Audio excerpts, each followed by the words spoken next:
computer. Okay. I think we're almost done with chapter 4. We're on the worksheet, right? So I think I actually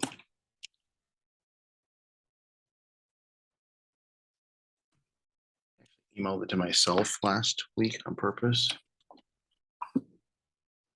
Sign in.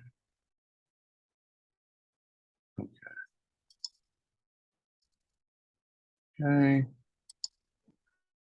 Think sent that to myself last week, which would have been right about frequency distribution. I think we were right here. I think we got this far. Missed the video. Oh, again, dang it. Yeah. So let's see. So this is, so we're doing student resources. We're doing in-class activities. And then we're doing infographic. And then in-class assignment. And not in-class assignment. Can we The submit that one? it's 3 and 4. We got almost all the way to the end. Now I think where we were is we were like in the last couple of things, and I was trying to show you. Okay, so we did the simple frequency distribution graph data. So is that not the frequency distribution? Did I not send that to myself?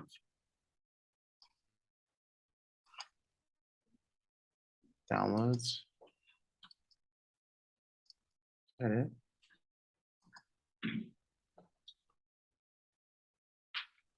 You guys remember what we did, right? Where we were listing them, and we got to the end of that. So we had the distribution table.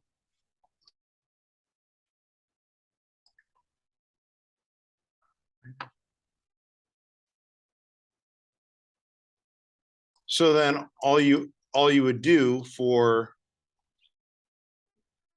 right? Yeah, there's 12. So no, this is wrong. Something else. This should be. I sent it to myself. That is really weird.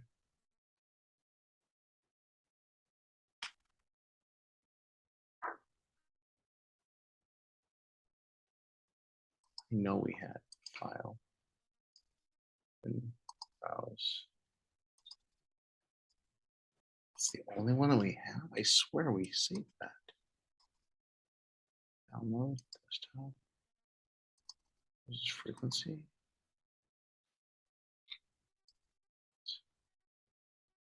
I swear I had another one. Here, is that the only? They do a second sheet? No, I did not. Okay. So 3 measures. So the simple frequency distribution graph in the data. I can show you how to do that. Basically, we had the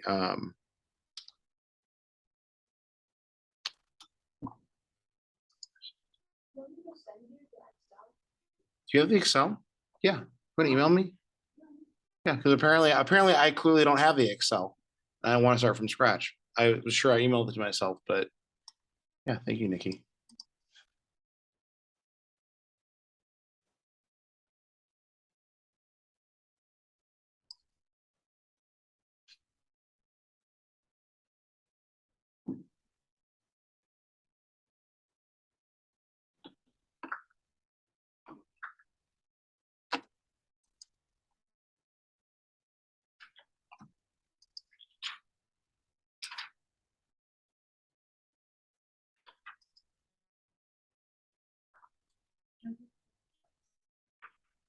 Okay.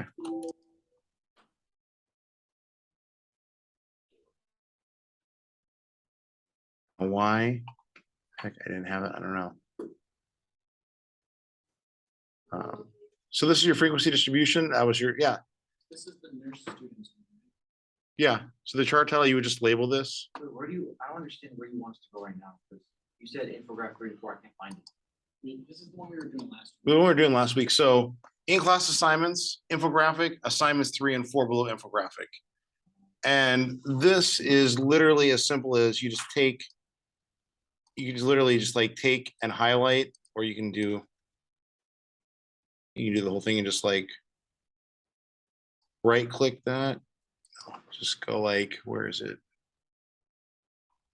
So there's no charts here. Insert data.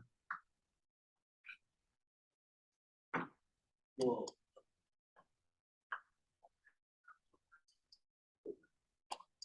No. You don't have it as a file, you just have it as a link, right?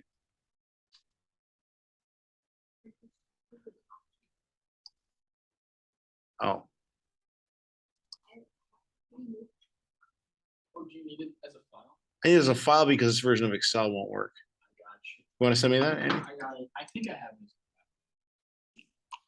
it. It should have an, when you click on the paperclip, it should have an option how to send it.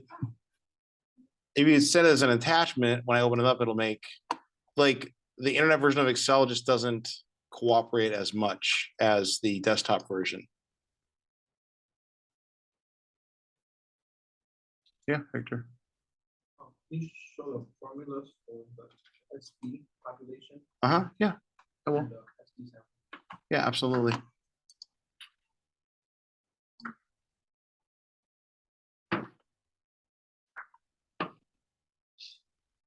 There's your formulas right there. You said it's the nurse students? Yeah. Sorry, I was sure I emailed it to myself. I feel so unprepared. Like, I sent it to you. okay. Let's see.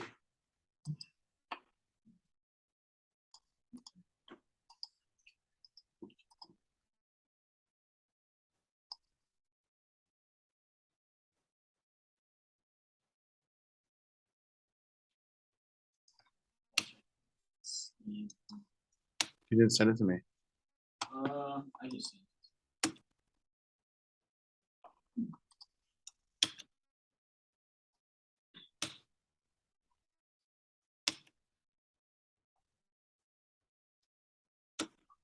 Mac J401 at COB.edu. Yeah. Yeah, I asked.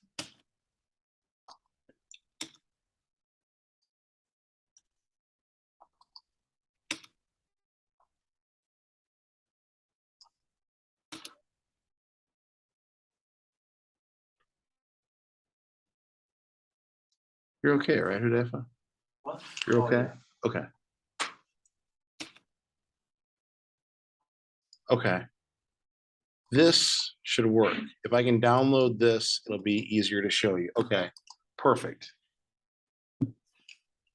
Maybe. Mine is just blank. It's not blank on mine. I just said download. Just open that.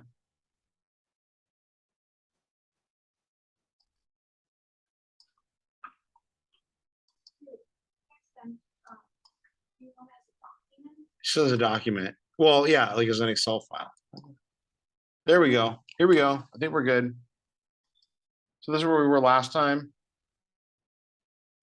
So if you wanted a graph, you could literally just take and highlight like this, highlight all your data, and then you can just tell Excel to do that, which is as simple as insert.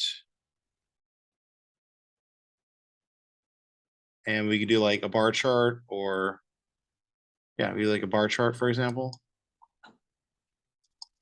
And then we can just call this, we can move this over here. And we just call this simple frequency distribution. So you just click on the chart title. Just go simple frequency distribution.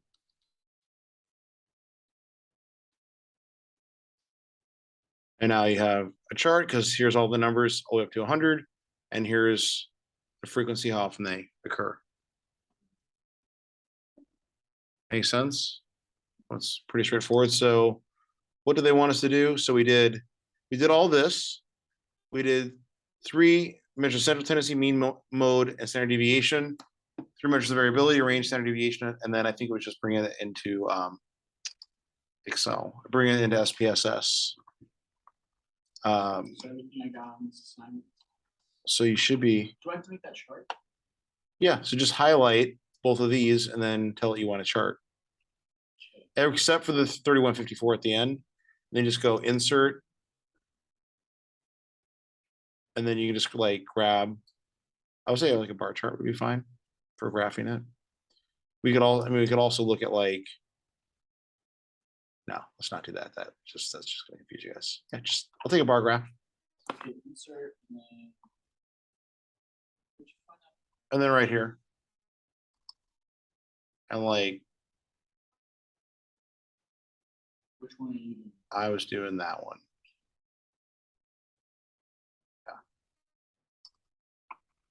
Just- is that the last thing? Yeah. And then we have to submit this. So we did all this.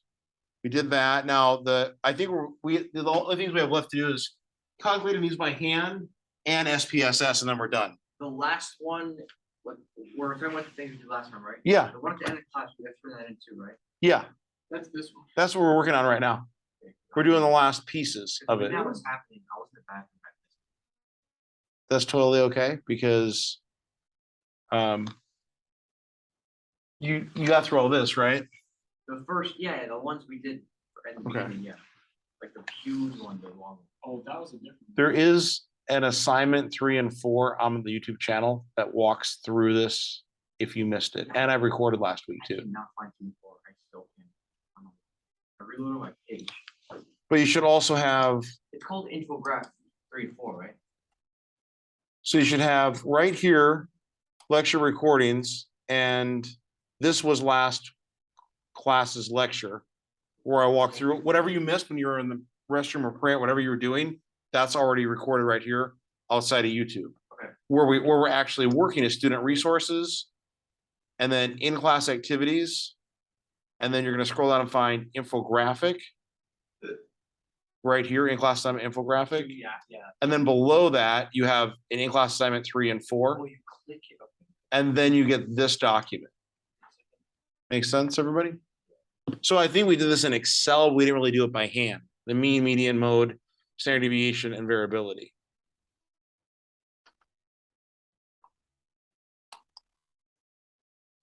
So we did, this was our mean, median, mode. That was our variance population using the formula. That was our variance sample. And that was our range. Now, how do we do that by hand? Well, of course, that's right here. 4. Right here. And range, where's our variance? Sum of the squares over n, which we did. Okay, so that was the other, yeah. So the sum, so we did this with Excel, but we can also just take and move this, insert. So If you wanna like move everything a row down, for example, everything in like C, you wanna move it over to D or B, what do you do? just right click, insert.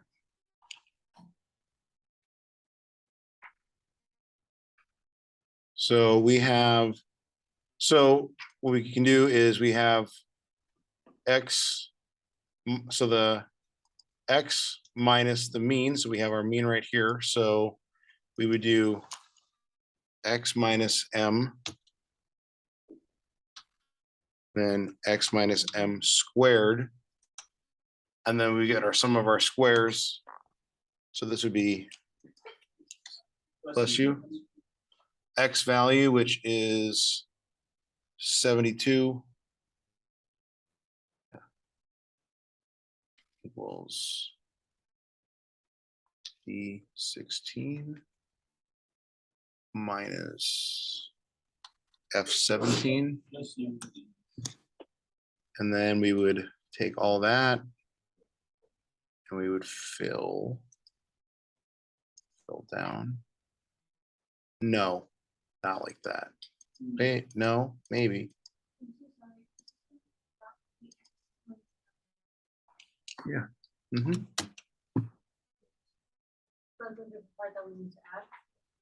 Yeah, for to do it by hand.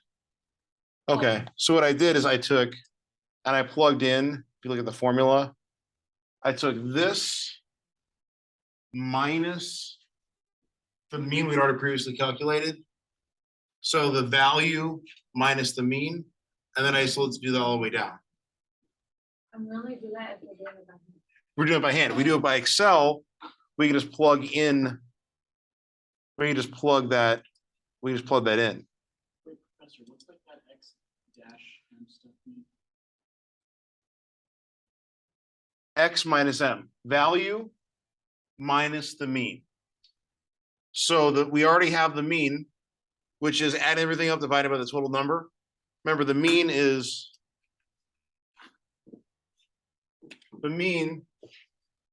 the sum of the values, or X, over N. Yeah.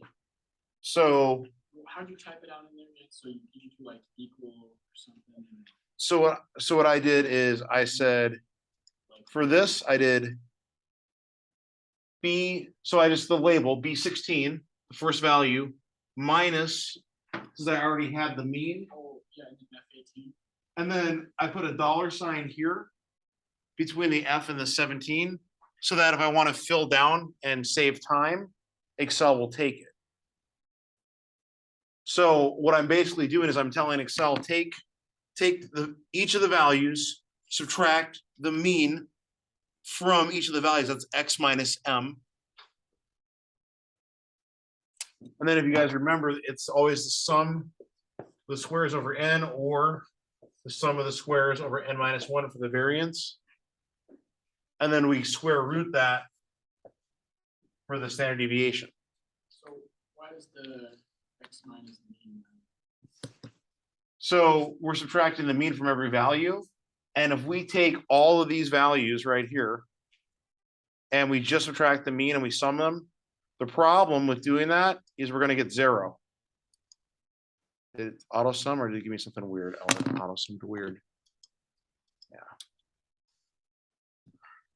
But basically, if you subtract the mean from every single value and then you add up the differences, you're typically going, let's use the calculator, right? Not the calculator, right? It's just we have weird numbers.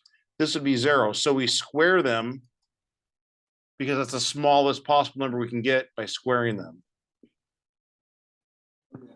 Well, like, why do we need it? To do it by hand. You don't have, I mean, you could literally plug in, like, where is it, variance?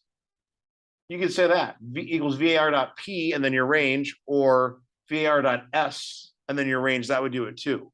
That's a shortcut with Excel. I'm teaching you how to do it by hand, add Excel and SPSS.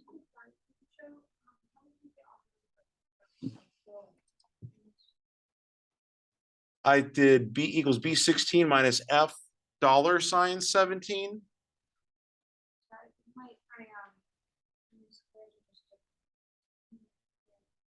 So I took this value, which is X, and then I subtracted this value, which is our mean from last time. And all I did is I just labeled it. I knew this was F. Was that F16? Crap, I did that wrong. That's F16. Minus. Is that right? No, that is the mean. No, that's right. Yeah, minus F. Should it be? It should be 16. No, that's no. It should be 17. That's right. Yeah. And then once I got that, I got this. And then once I had that, because I had the dollar sign in here between the letter and the number, all I did, not that, is I took and I did fill down. And then you can check them, B54 minus F. Yeah, that makes sense. B54, like you can spot check them. They all. Can this be done on a spreadsheet? Exactly what you're doing? Yeah,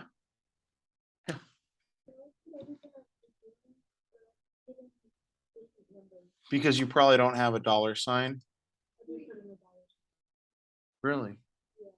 Between the letter and the number.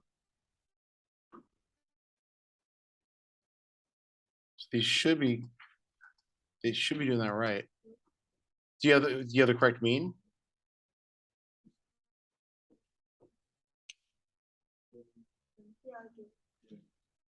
Continuation of last one.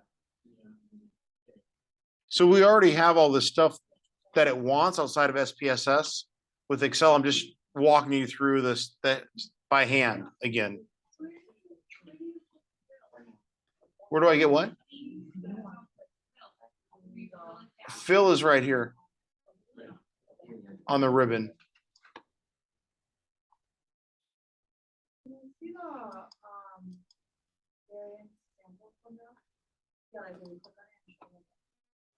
You can also do that. You can just var.s and plug the range in and it'll do it for you. When you're on the test, you're gonna be allowed to use SPSS, Excel, and or by hand. You want, When we type in for like the B16, we do it exactly when we did it, right? well, it's whatever the range would be. So it's, but yeah, you type it exactly like that. Is this whole table stuff, is it gonna be on the first test we take? Yeah, that could be on the test, yeah. A simple frequency distribution is pretty easy. I'm pretty sure it's all multiple choice though.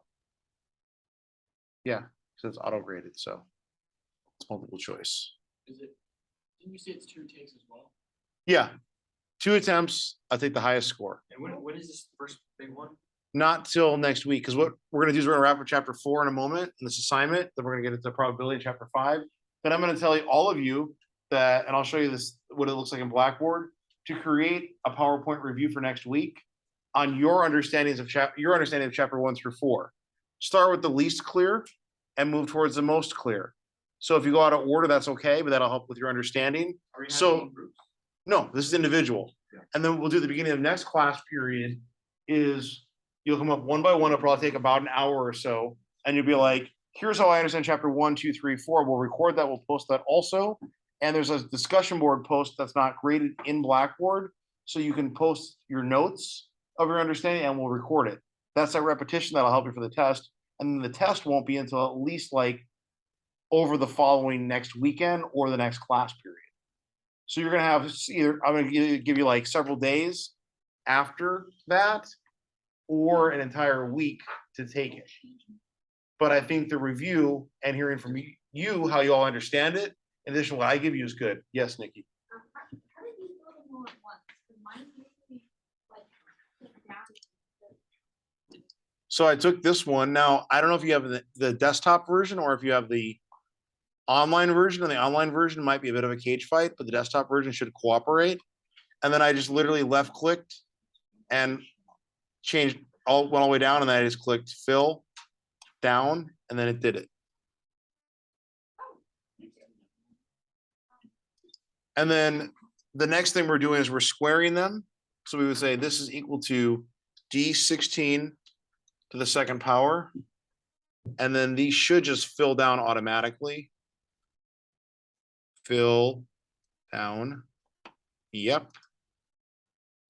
And then, of course, we want the sum of the squares, which is like auto sum. Did it give me a number? Yep, it did. And then we would take this divided by the total number that we have, which is 51. I feel like I'm going too fast. So this is part of the thing. Yeah, doing it by hand. So yeah, The one we did last time, the first one, now it was saying like on top, like right below A, B, C, it was showing like, oh, frequency point times this and that. yep. Is that exactly what's gonna be, because that was way easier than this. That was probably the easiest. It's going to be, any of this will be on the test. It's content. So the frequency is like the number of times the thing repeats. The variance is always your X value, like X is just like a value, like a placeholder, minus whatever your mean is. Your mean is always the sum of all your values divided by how many values you have. And then to get to your variance, it's the sum of the squares over n. So we have to take x, the value minus the mean for all of them. Then we have to square all of them. And then the sum of all of those squares is your sum of the squares. So it's this sum of the squares right here. Does that make sense, everybody? And then I'm dividing it by n, which I already have, which is 51, which should roughly be your variance population or sample. So if I take equals and I say E67 divided by 51, 344.09, and we had 344.09. Yeah. Yeah. I'm so confused how you computed to get the X minus X squared. Okay. Okay, so does everyone get X minus M? Okay, well, let's start with that. Yes, Before we continue, because right now I'm trying to focus on filling in the data from last time that I was yeah. not present during the thing. How do you copy data from an Excel file onto a spreadsheet file? Those are the same thing. Unless you're using like numbers. No, like I'm talking like copy and paste. Because So so we did this one by hand, but like this data right here, I just cut and pasted it from the Word document. I just like took all this information right here and I just did Control C, and then I just brought it into Excel and I did Control V for paste, and then it looks like garbage, and then you just make the columns wider until you see the numbers. oh no, but I'm talking from an Excel file to a spreadsheet file. Those are the same thing. Fine, but yeah, okay then. I'm just gonna like, do you mean like in and out of SPSS? Because I'll show you that in a moment. Because the spreadsheet and Excel is a spreadsheet. Yeah, okay, but I'm talking because last time I wasn't here, so I asked Andy to send me the stuff from last time so I can continue, so I can catch up with what you're doing right now. Okay. Yeah, so Can I do that? Yeah, that's fine, or I can send it to you. Yeah. how do I do it? You need, let me see, you need two things. But you need, you're gonna need this right here, which is, But he sent it to me already. I'm just trying to have it side by side.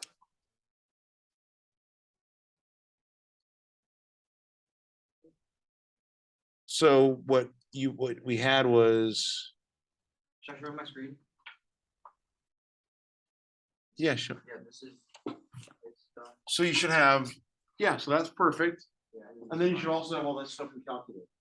Like, in probably in a different word, probably in a different document, like the midpoint and all that. I mean, the first one we did. Yeah. I have that one by myself. Yeah, I have that one. Perfect, yeah, But the one where I was in the bathroom. that you just sent to me, that's fine. Yeah, but how do I copy it onto my own Oh, you want to copy to the other spreadsheet? into a different one? You could just hand it two spreadsheets, that'd be easier. Okay, wait. So Blackboard lets you submit multiple files. No, What I'm saying what I'm is, trying to do is, he sent me his, gotcha. so I can paste it here, so I can catch up on what we're doing now. So do Control A, Okay, how do I? I don't want to mess up my. or Yeah, I'm not sure. or if that's what you're asking, you can also go into your spreadsheet like Why do we need to make a copy of it? this. I'm just trying to duplicate it. basically. So then just go File, Save As, and name it something different. And then you'll have a new copy. Oh, you deleted everything. No, I'm kidding. Onto spreadsheet because I don't have Excel. I don't have a Microsoft account. You get it free through DuPage. Um, Log into your email and then you can download it for free. I didn't do that. It's, All right, so. Nursing student. Okay, let's walk through why we're doing this. So X is just the random number. Does that make sense, everybody? Yeah. I'm just assigning like a value of something happening. The mean is all the numbers added together divided by the total number of numbers that you have, like an average. So what I'm doing is I'm taking every single one of these values. I'm not accounting for the frequency at this point, Only the value, just the value. so you highlight all of them. And I'm subtracting left to right here. In fact, we could probably just hide this because that would probably make it easier. So I highlighted the whole thing. So what I did is I said equals B16, which happens to be the letter and number that I'm on in Excel, to reference my X value. And then I said minus F17, which happens to be this mean, which we calculated last time. Oh, And then I put a $ between the letter and the number for the first one, because otherwise fill down won't work. mine just says hashtag value. Then something's wrong with your formula.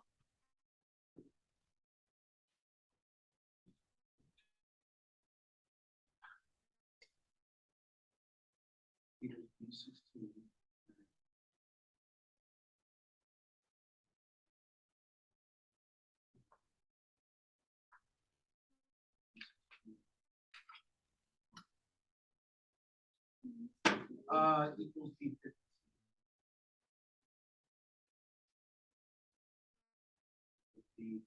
Oh, Minus. And then where's your mean? F16. No, it's E16. So E $16. Now, I match mine. oh, You can't see it, Yeah. but it does match. okay. I'll look at it in a second, and then I'll show you the hell.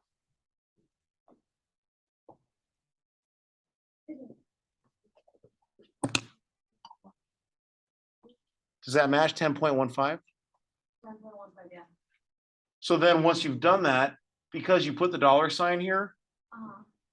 and you're just saying value, subtract the mean, you're just, remember Excel's columns and rows. So we're just giving Excel directions. So now that we've done that, you could punch them in by hand, but that's so like 2000. So you could just take this and highlight all the way down to the bottom, and then go over here and click on fill, and then fill down, and then it puts them all in there for you. So it just subtracts all your means from all your X values instead of doing them one at a time. I don't think she has it, does it? Sheets might not, because Sheets is not necessarily like the bell and whistle version of Excel.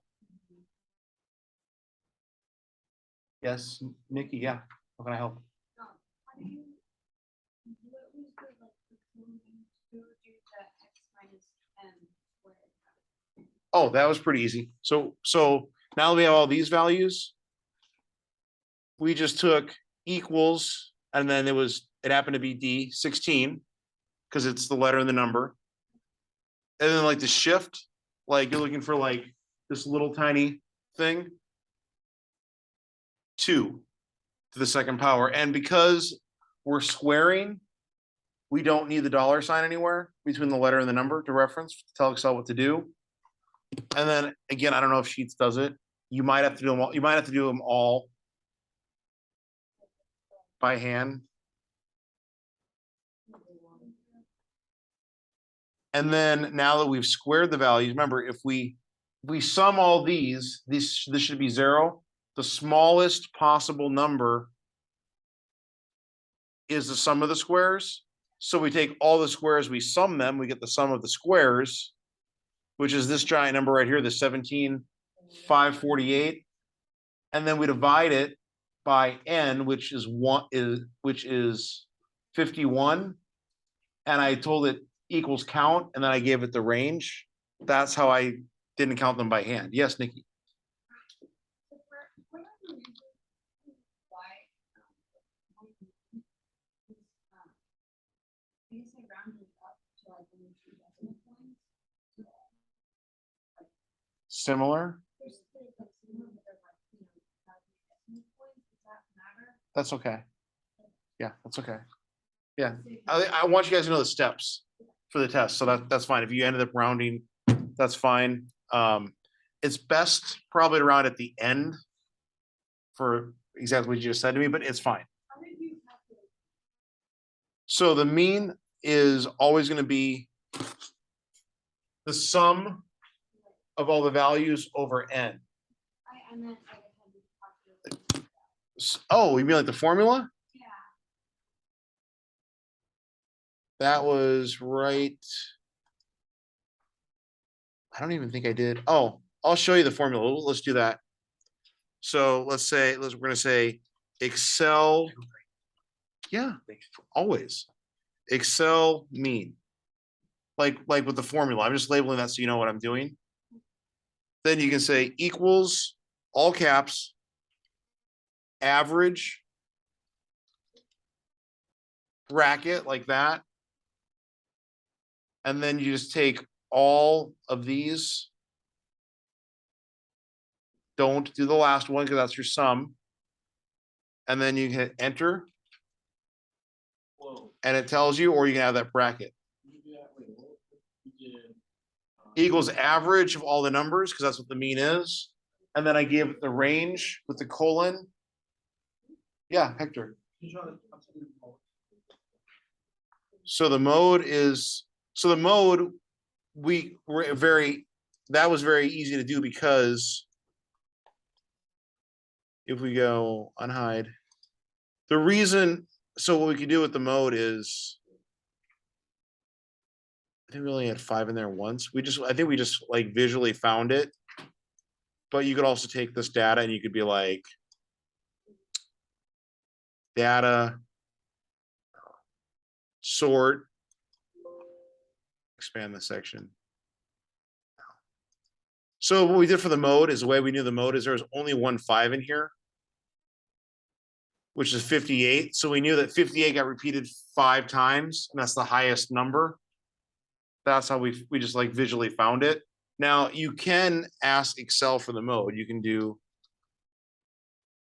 equals mode dot multa for multi or mode dot sngl, and it would tell you the same thing. So if we think now, if you're not sure, what Excel will do is it'll give you like one mode and the other mode. Both formulas work. So equals mode dot mult, and then I could take all of these right here again, except for the last one, and then out of the bracket or hit enter. That not work? Equals mode. Let's do equals mode SNGL single mode. And then you take all of these. And then that work or that not work? Let's cheat. No, that's right. I don't think the mode formula works in Excel anymore. So again, it's a number of times the thing repeats. So we just use a 5 to tell us. There's only one 5. If we wanted, let's just say we didn't have that data. It's fine. It's fine. I'll bring it back. You could take this frequency right here, and then you could say, actually, I want to get rid of this too, because I don't like it. You could take this right here and you could say, sort A to Z. Yeah, expand the section. Okay.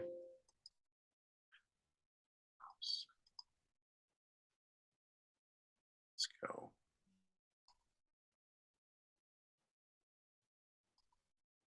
And I just sorted it, and no, it didn't work. It didn't work. Control Z. There is a way if you take these and then you sort. It's supposed to be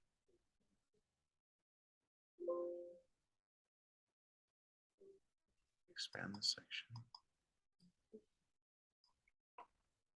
Yeah, there we go. 1, 2, 3, 4, 5. So see, now I put them in order, and the largest number in terms of the frequency is 5 at the end. So it only happens one time, and that's how we know it's 58.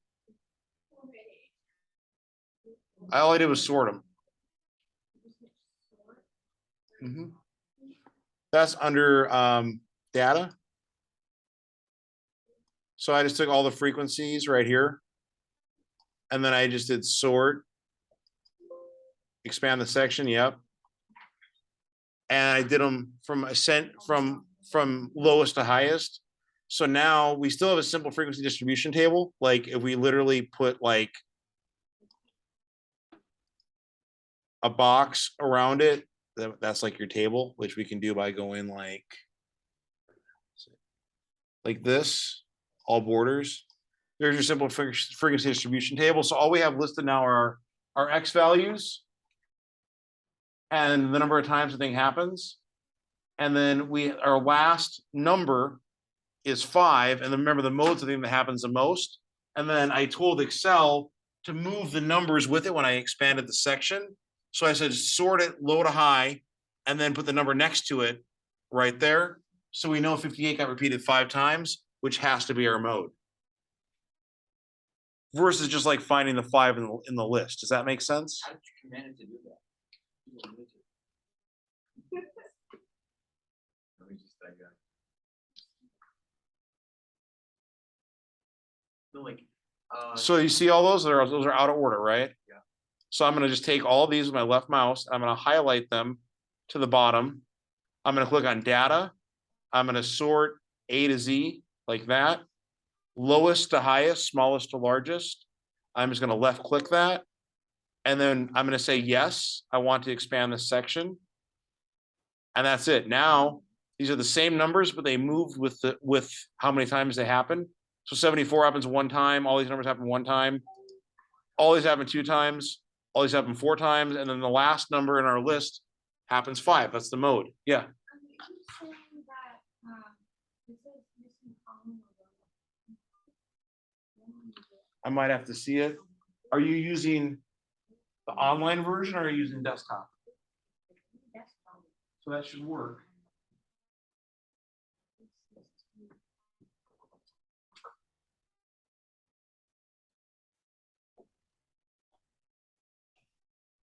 Oh, that's the problem. So just highlight the frequency. And then sort. So just highlight just the small numbers, like top, bottom, top, like good. You rate the frequency now, do A to Z, that should be smallest to largest, no, the one above the smallest to largest. Say, yep, expand, now you got it. And see, now you can see the 5's the most repeated, so that's gotta be the most.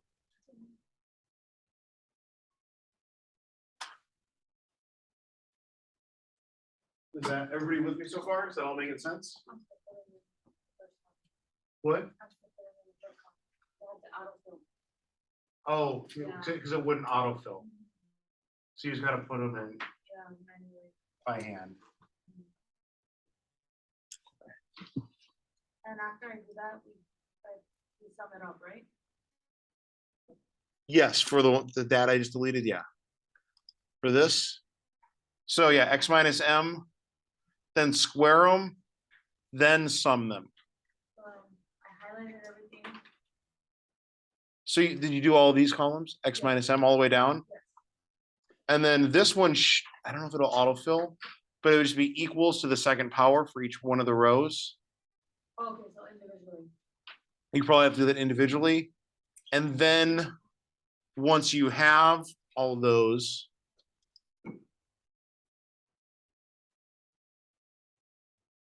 when you say sort Z to A to Z, A to Z, Yeah. lowest to smallest. yeah, but, does it ask you where you want them to place the data? It just asks me if I want to expand the section. I just say, okay. And then it automatically grabs the numbers to the left. I want you back in the- But don't do it with all this stuff in here, Hudaifa. Do it with just these. Like you might want to temporarily delete this. Can I hide it? You might even just you can hide, right click and then click hide. You might want to do it with. That might work too. Let's see. You right click once you've highlighted the columns. Yeah. And then it gives you a hide option. When you click on the first, M2 column, Where? the one that you did, Yeah, we could just unhide everything. Which one? The 103, and Where are you? X minus M2 underscore, and then zip 103 here. So we did Equals letter and number of the column to the second power. And then I said fill down and do that with every single column. No need for the dollar sign because it tends to just work. You all right back there, Janessa? I'm making sense.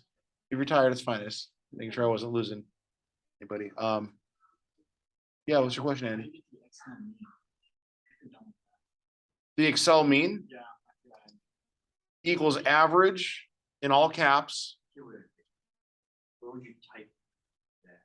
You would type it in the column you want it. So I typed equals average and I did, so we can do that again. We just go equals average.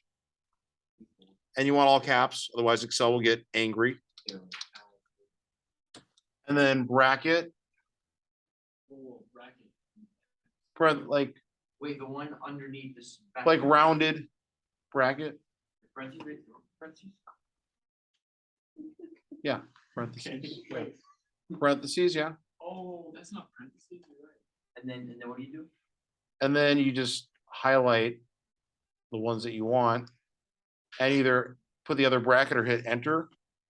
And now we have the Excel mean. This was type the whole word average. Or You gotta type the whole word average and then you put space. no spaces, Oh, okay.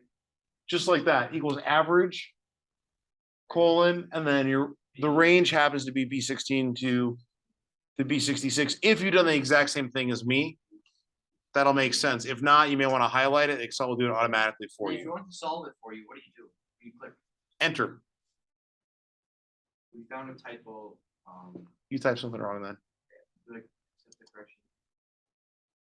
Should look like that.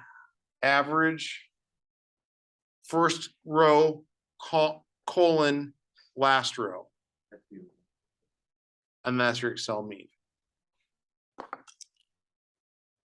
How many years did it take for you to master this whole thing?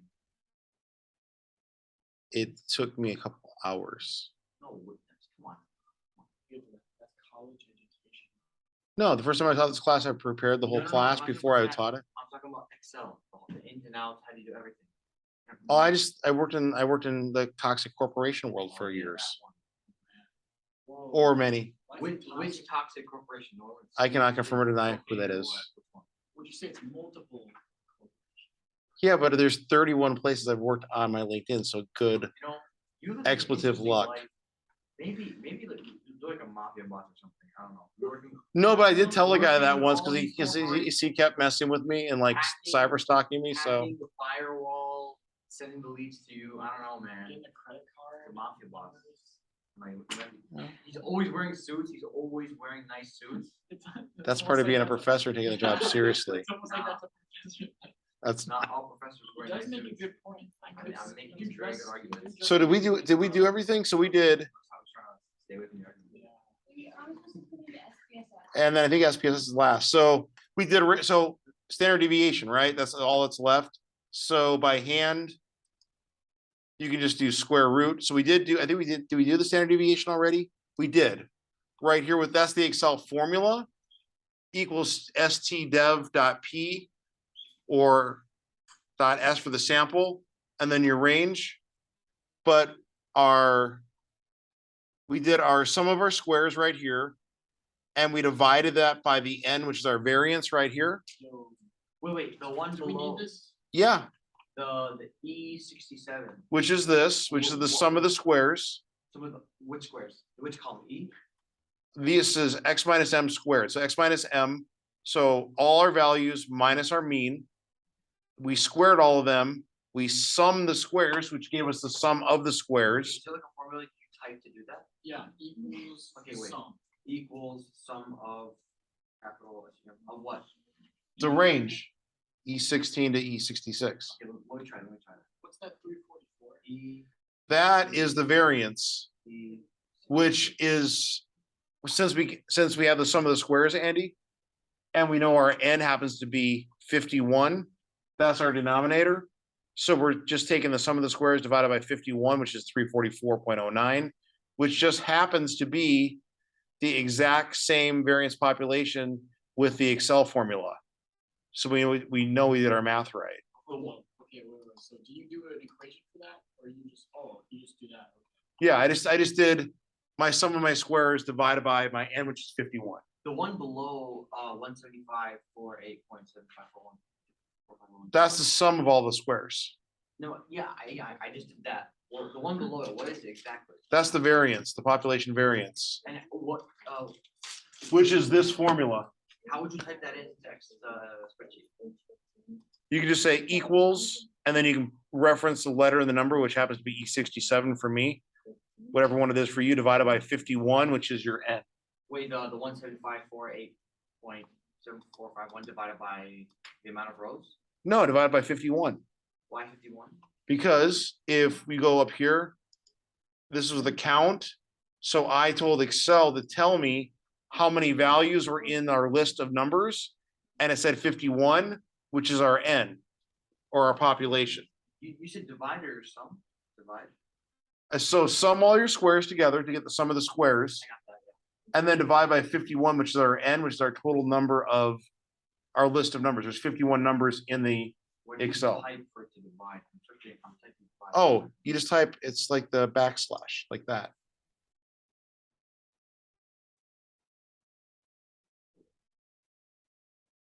I'm below it, equals, and then I'm ready for the equation. Equals E67 divided by 51. That's your population variance. Oh, you can type in math equations in it? Yeah. Oh. So this is our population variance.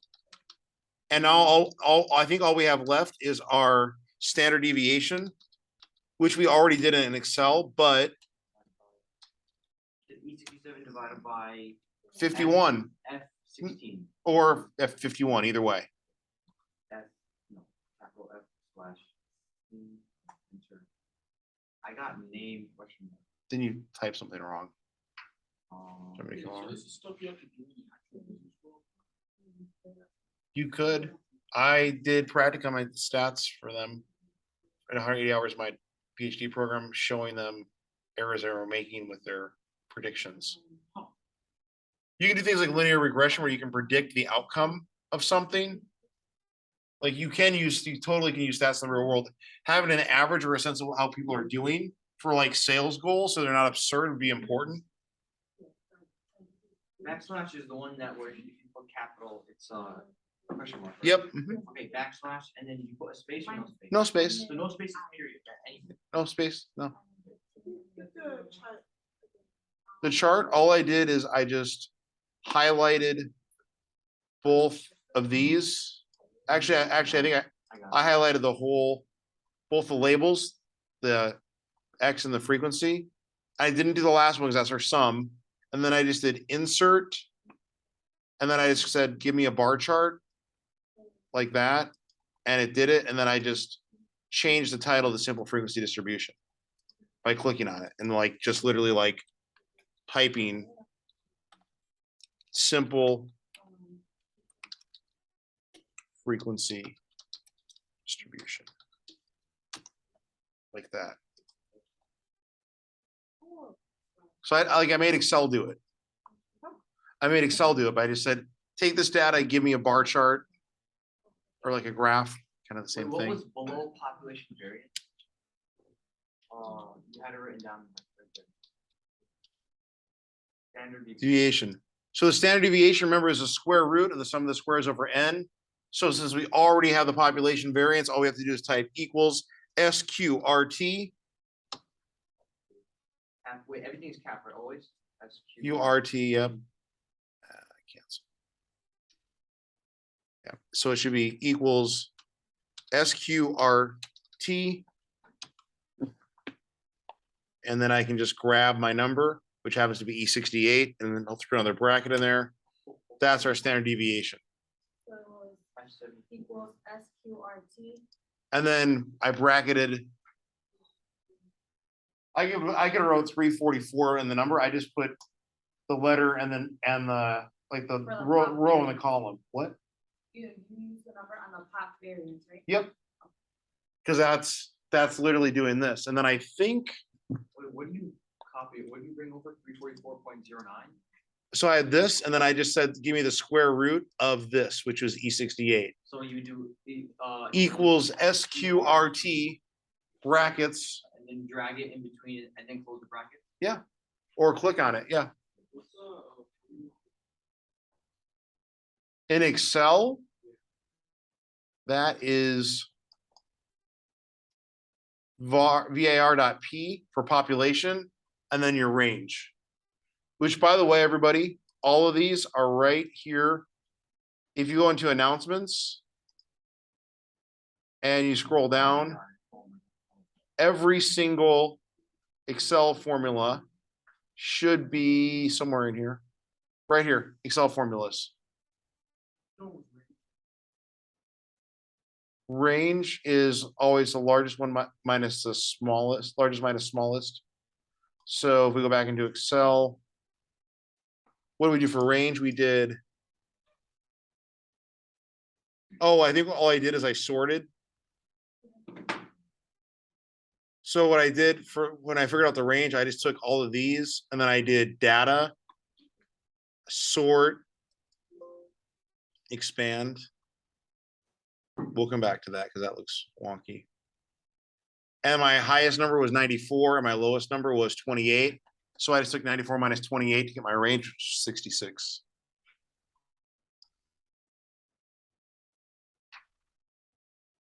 I don't think there's a formula for range in Excel. There might be. No. There's not a range in Excel.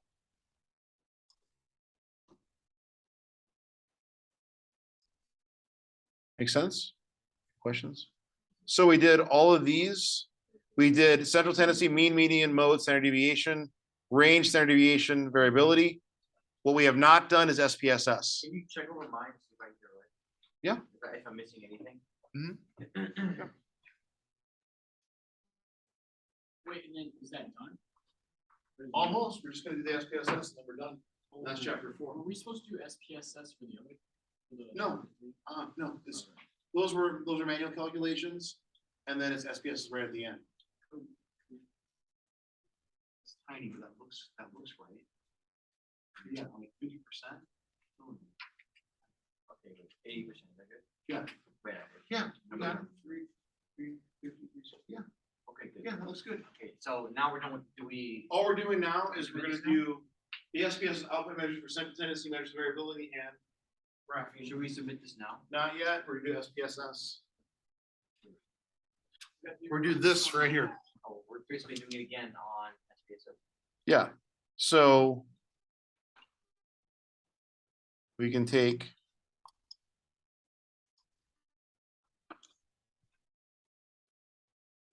you can take your original file if you want it, or you can cut and paste the information, or you can cut and paste it into SPSS, or if you want, just cut and paste it into a new Excel file, save as, downloads, and we'll call this simple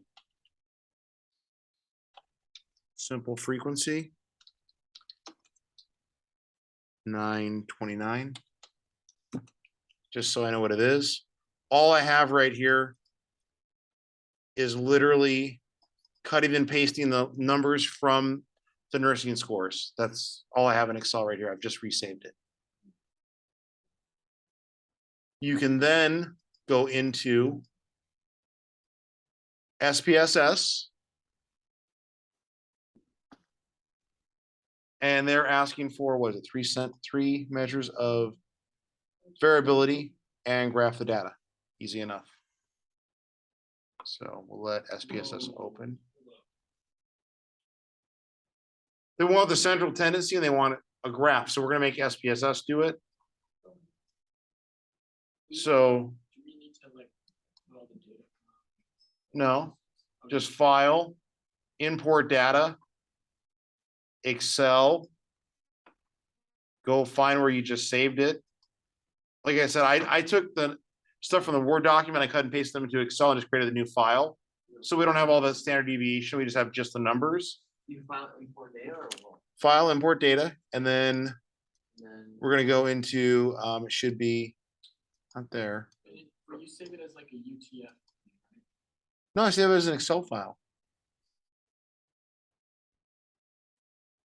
Is there like a certain format you should download the Excel file in? You can do XLS, XLSX, or CSV, it doesn't matter. So you save as, Excel, and then XLSX, is that? yeah, that's fine, yep. Save. Place it.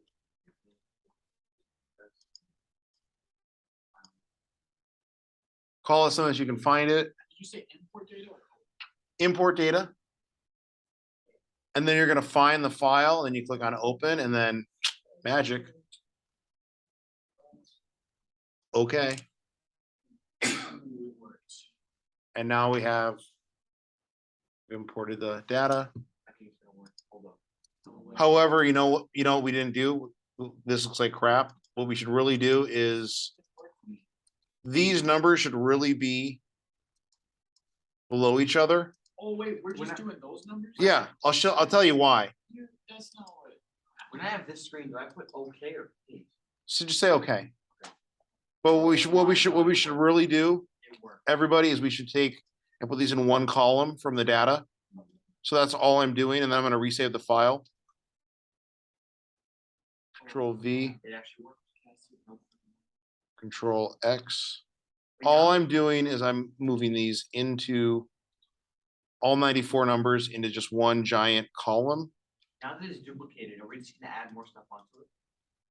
very easily. Hang on. We're gonna take this. Control. I'm gonna go like that. We can highlight the whole thing. We can center it if we want. Okay, I'm gonna go File, Save As, Download so I can find it. I'm gonna call it 9:30 so I can remember. That's a different file. So I'm putting tomorrow's date. All at simple frequency and a name. I'm gonna go back into SPSS. I'm gonna do File, New Data File. So it's clean.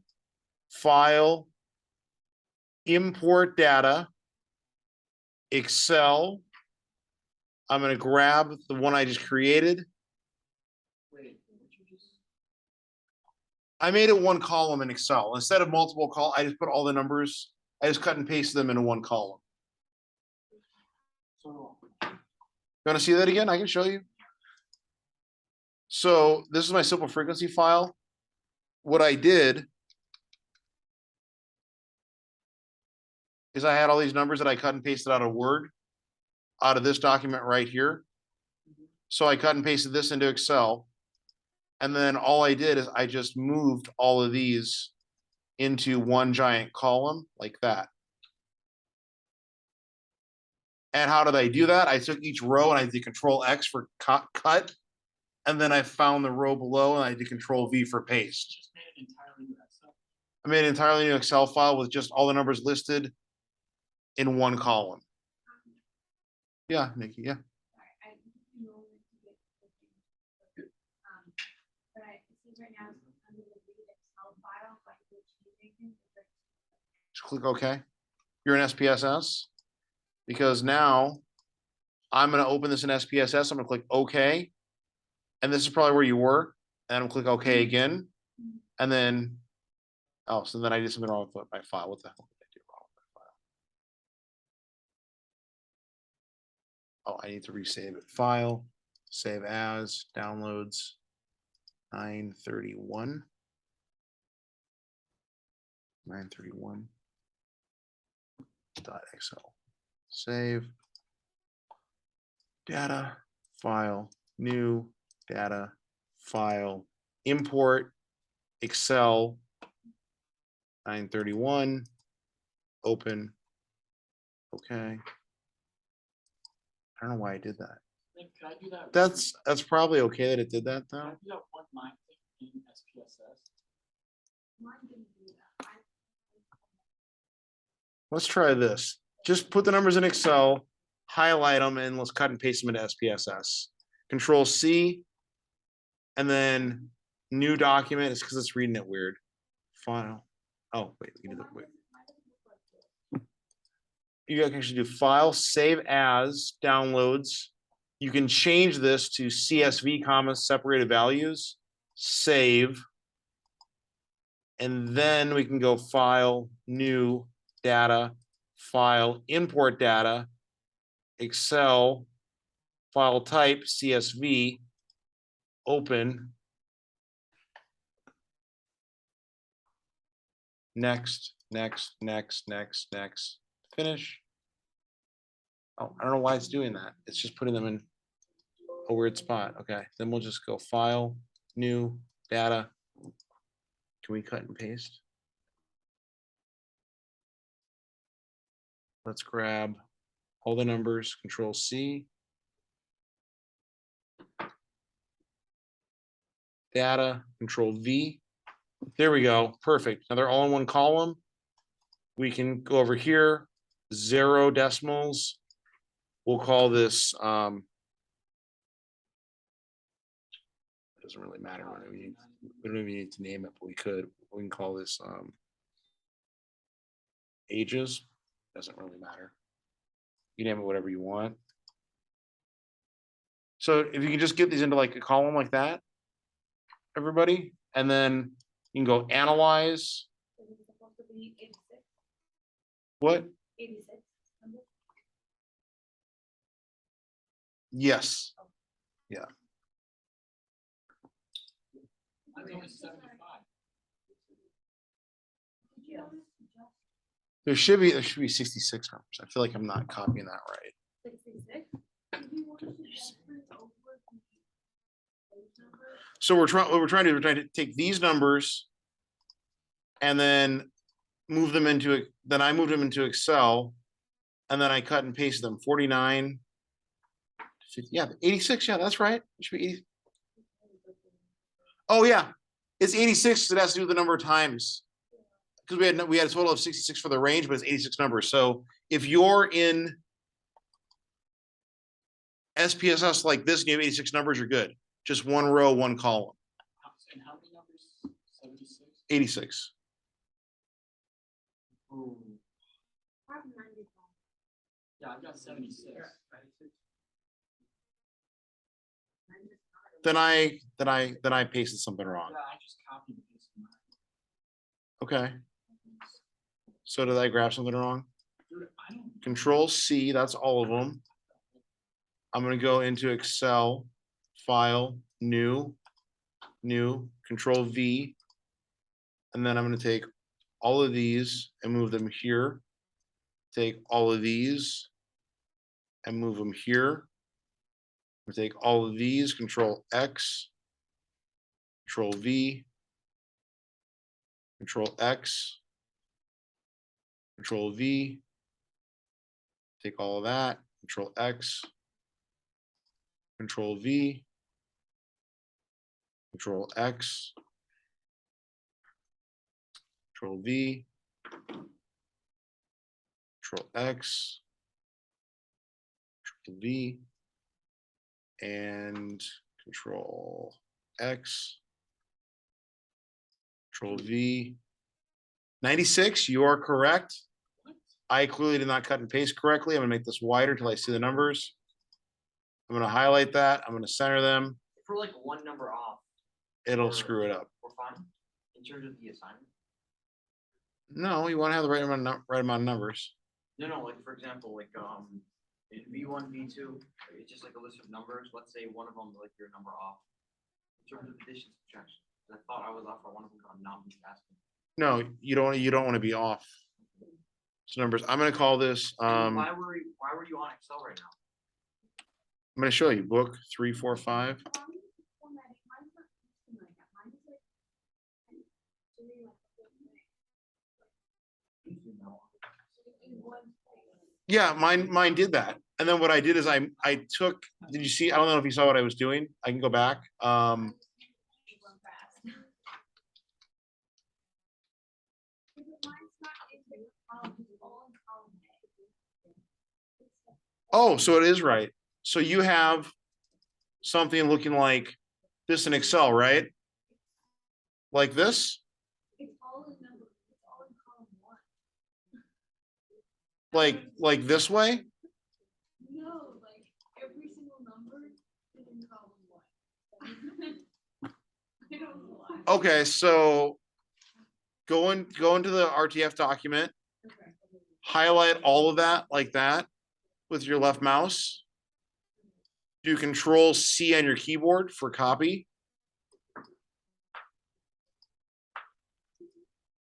Go into a new Excel file like this, so it's clean, and then do Control V, and you get that.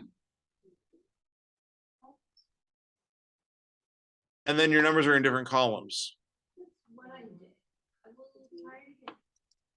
And then, well, just get to the spot. You just hit you need to hit like a certain column to space it. No, I just started here. Like this was like I was right here, Nikki.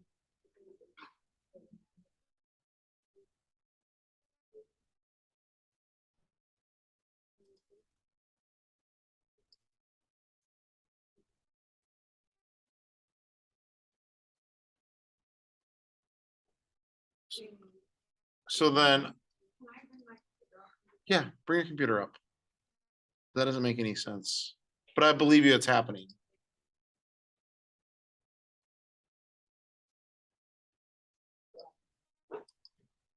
So ideally, you want to get to this point where you have this in SPSS by importing an Excel file. Yeah, I don't know what's going on. Okay, so this is how it's when I paste it, that's what it does. So I can delete that and go back to here, right? And it's Control C. you said? Yep, Control. Or No. actually, it's Command C. Yep. Then normal. Then Command V. And it just does that. Crap. No, I think they it's don't. your version of Excel. It could be because for whatever reason, this is an RTF, which it's never. It's always in Word.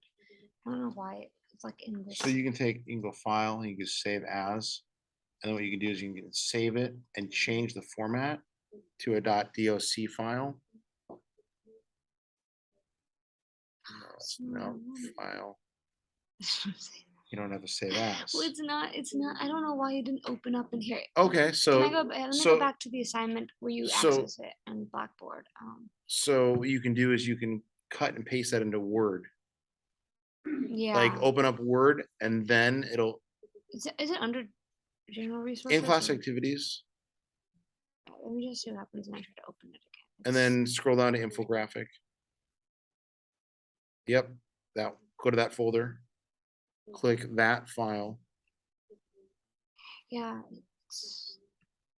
and then if you it's pulling it up here. so what you can do is you can Just take copy the and paste it and just put it in a Word. copy and paste that into Word, and then copy and paste from Word into Excel, and that won't do that to you.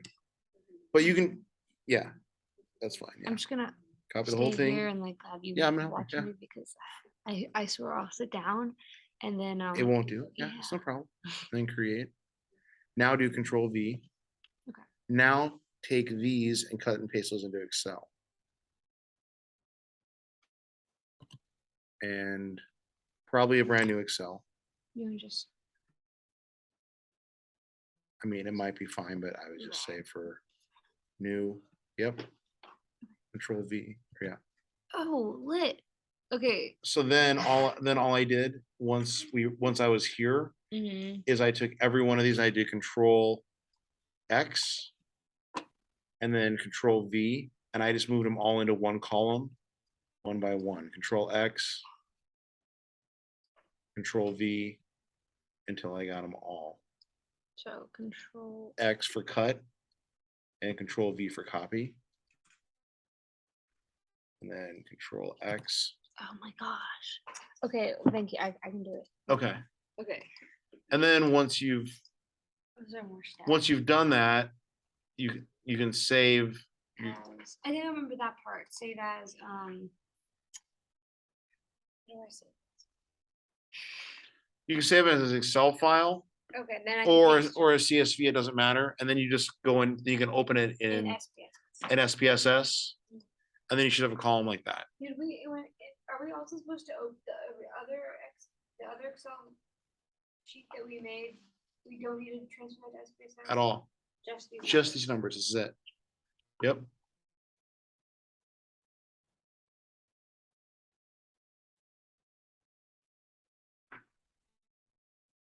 Do you want a second to get these into SPSS? Yeah, that's totally, take a quick break. Yeah. Or I can show you what we're doing quick and then we'll take a break. And then I'll show you guys again, or I'll show you, Nikki, before. For, Yes. when we did it to SPSS right now, do you want us to change the format of anything? No? 'Cause, Oh, yeah, just maybe variable every view, single zero, line- zero decimals, and maybe give it a name. I said ages. That's it. Wait, repeat it, sorry. Decimals, 0. On your variable view tab, Okay, yeah, variable view, De- decimals, 0. this is what my decimal thing looks like right now. Are normal?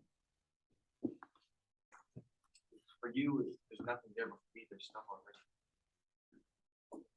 Do we data view? Yeah, that's why. But I thought we were supposed to bring it over. No, what we're doing is we're going into Excel and we're creating one column like this Oh, all the way down, and that's all we're bringing in there. So like, I think this is my example, this one, right? This has 90, no, it has 86. That's not the right one.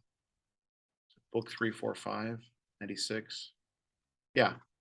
So I took all these out of Word and then I cut and pasted them into Excel. which, And then I moved all these into one row by doing Control X cut and Control V copy. you want me to make another Excel thing and then just get just the numbers and then. Just the numbers, yeah. Okay, wait, 1 second. How about everybody that's not up to this point, you take a break. I'll walk you guys through this point, and then you guys can also take a break. We'll do like 5 or 10, because I can walk you through this pretty quickly. And then we'll do the SPSS stuff when you all come back. Because that's like the last step and it's pretty quick. And I feel like some of you are probably into the SPSS part. Or while they're doing that, I can show you. It's pretty easy. All you're doing is data view, analyze, descriptive statistics, descriptives, move age over, options. No, not what I want. Cancel. Analyze, descriptive statistics, frequencies, ages, statistics, mean, median, mode. There's your central tendency, standard deviation, variance, range. Continue. Okay. And then you got that. And then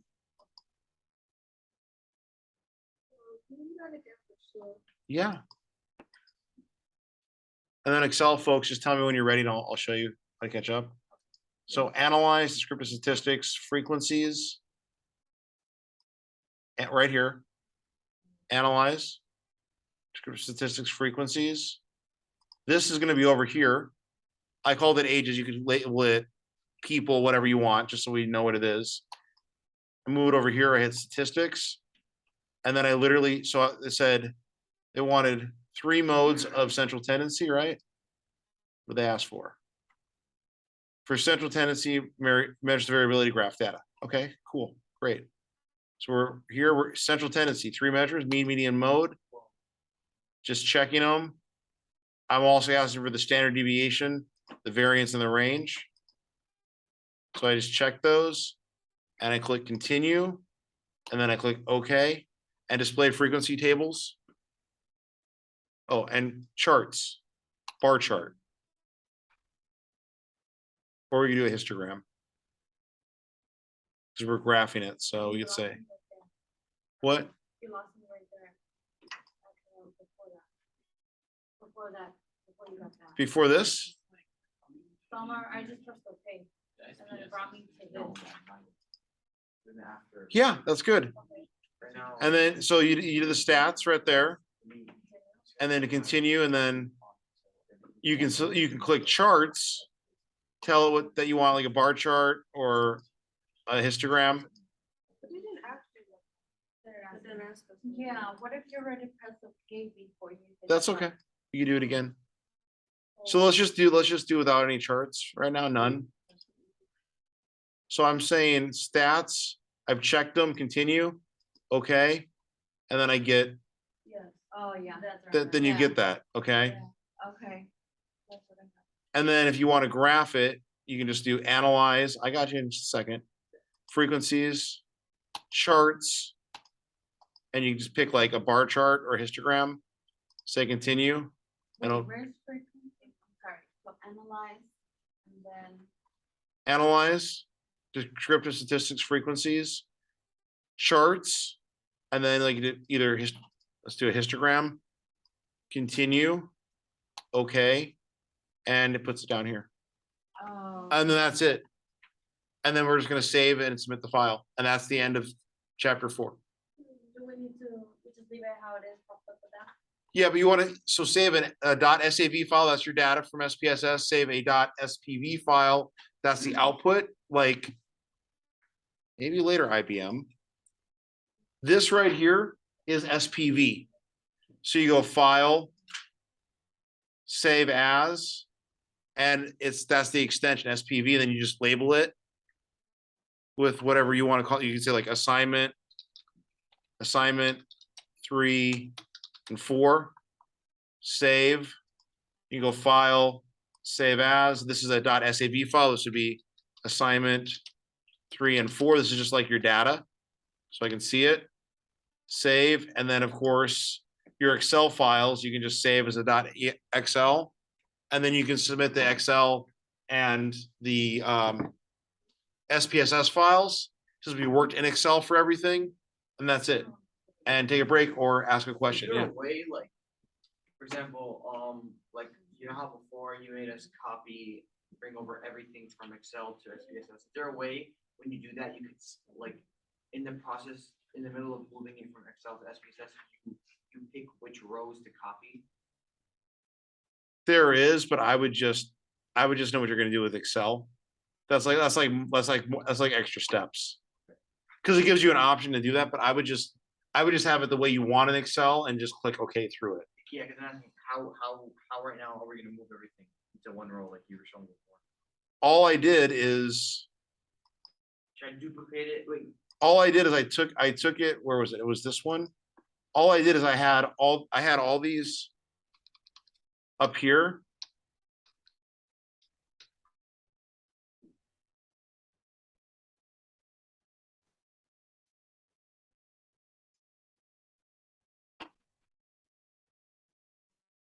So I took all this data right here. Follow me? You see that? one second. Yeah. I highlighted it. I went into Excel and I moved it into Excel, but I started over here. And then all I did for all this right here is I just took each one of these one row at a time and just did Control X, which Control X, How do you mask, or how and do then you Control mask V, and then erase it moves it over. What?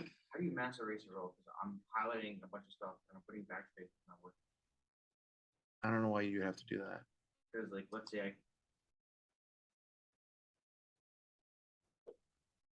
and the So number- then what I ended up doing is I moved all these that were like in these columns, row by row, to get all 96 numbers just down there. So like I just kept going, okay, let's take this, Control X or Control C, And you want it on SPSS or Excel? SPSS. So delete is what does that. You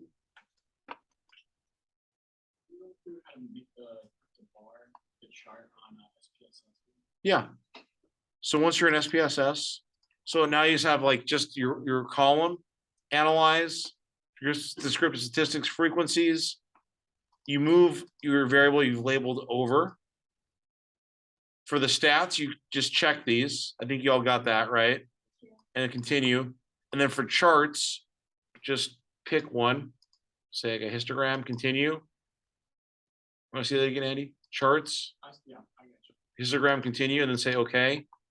And then we have this wonderful output file. Here's our graphing of it, our histogram. Here's our table. And then here's our central tendency, mean, median, mode, variance, rate, like that's it. And then when you save this as one, does it like, wait, You're gonna save it as the extension is .spv. I don't think I see that Um, It's, you might have to scroll down. Oh, it's like, it looks weird, it looks different. Yeah, no problem. Yeah, I just don't, that part, the statistics. Oh, the range and stuff. Yeah. Are we supposed to copy and paste that as well? No, you're just telling, you're making it. Scroll. Go into your data file. No, like the other, like the window behind it. Okay, so click on analyze. You guys take a break or bathroom, it's fine. alright, and was that, That's the end. so I'm can just we helping submit people that it? are, and then you can submit Excel files and SPSS, and then we're doing chapter 5. Awesome, okay. It's 3 files, right? Yeah. Yeah, 3 or 4, like, I think we had 2 Excels, and then 1 SPS, I was saying 4, I was saying save your data file and save your output file. So SPV is like where you're looking at the information, SAV is like the actual data in SPSS. Oh, this is a whole different file. That's a whole different file. Yeah. So frequencies, yeah. And then you move that over. It's probably because I think your labels. I don't know what your label. I can show you how to change that. Just cancel out of there. Click on variable view. Click on name and just call it something else. Sure, that's fine. Analyze. Descriptive statistics, frequencies, statistics. Check your mean, that's your central Oh, tendency. this is what I did not do. Check those and then click standard deviation, variance, and range in the bottom So I left just- there. so I do some- Nope, just that, and you can do range too. Okay, this is what I didn't do. And then continue, yep. And then if you want to do your chart, also you can chart, histogram, will continue. Okay, bam, there you go. And then just save the file and submit, that easy. Boom. Control C, boom, Control V. and Oh, then- if you want to do an SPSS, that's fine too. Yeah, That would absolutely work, yeah. the join- How do I actually? I would just hit escape. See, Just make sure you're bringing them all in one row. That you didn't miss any. You should have 96 when you get done. oh, you know, what, I want to try to do delete.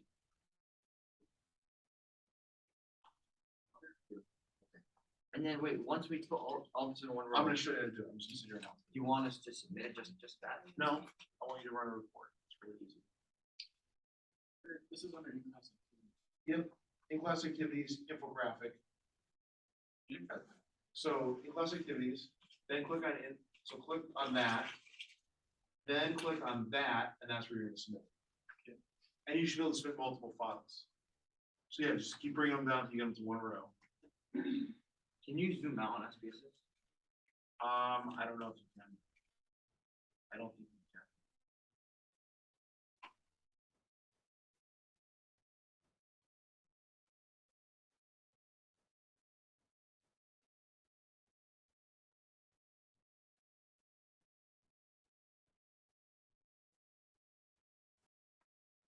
How many numbers is it?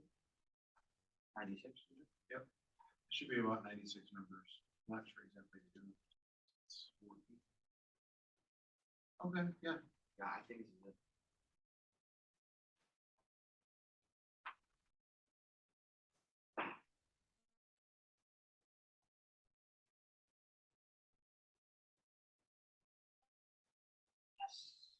Okay, so now.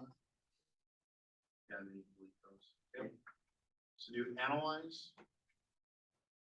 Descriptive statistics, frequencies. Did you, that's variable 1, right? Actually cancel, let's just make this easier for you. Cancel, click on variable view, We're bottom, bottom. And your first variable, just give that a label. Like call it, I don't know, call it ages or whatever, just something, yeah, that's fine. And then make your, yeah. Now go analyze frequencies, grab ages, move it over. and then click on statistics. Click on their central tendencies, mean, median, mode, top right. Median, mode, and then click on your standard deviation, variance, variance in the bottom left. This one, yep, and variance. Or the ones that continue. Click on charts. Click on histogram. Click on continue. Click on OK. What does it do? There you go. Oh my god. And then just save your files. And then so this will be a .spv file. So I save both of these? Yeah, so file save one and as, this yep, Uh, yep. And then your extensions .spv, so just you can label like assignment 3 and 4. Cool chart. As long as it's the right assignment when you submit, you're fine. And then this And one, then this one's gonna be a .sav file, save as. I'm trying to name it as. Assignment 3 and 4, or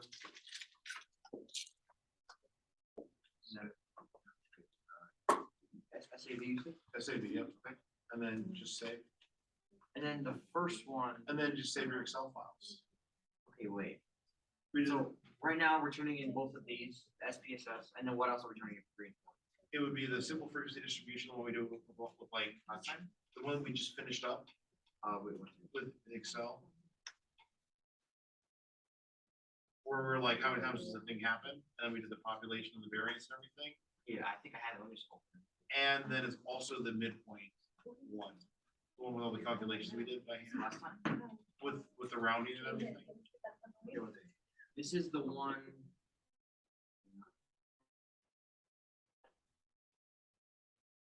This is the one today, right?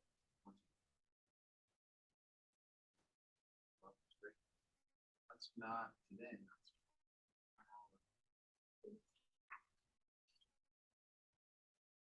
Yeah, This is the last time. that one, and then the other one that we did with simple frequency distribution. I had that right now, wait, what, format? Oh, you can save it.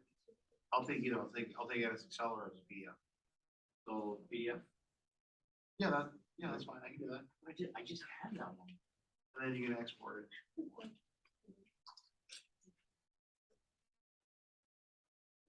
I'll show you something. Go back to SPS and show you something. I just had it. Kind of experience. Go do file. Save, do save as. Oh, do export. Now you see, you can save it as any one of those files if you wanted to. way. Now go, and then if you go into your other file, which is right. Window. You mean the one I had, the graph? The cool chart ones, you can go cancel. You can go window. And I think you close that. I downloaded something. Where's your chart?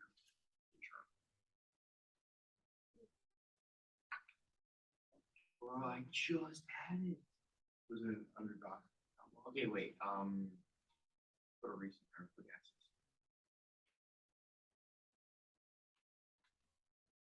No way, you saw me have it, right? Yeah, but you can create it again. Just go back into SPSS and just do it out there.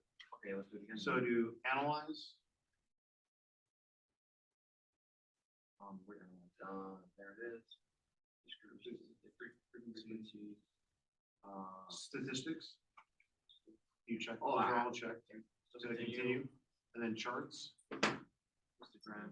Yep, continue, and then say okay. Now you got it. Now go file and do I forgot. do export.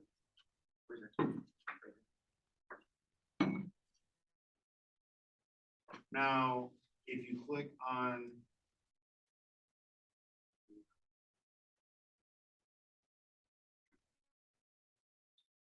Oh, click right here. See, you can make it a PDF if you want. You can change it into a different file type. So you can take stuff in and out of SPSS. You don't have to, as long as I can read it, it's fine. I have SPSS on my computer. So The one we were doing earlier before this one, where did it go? I had it.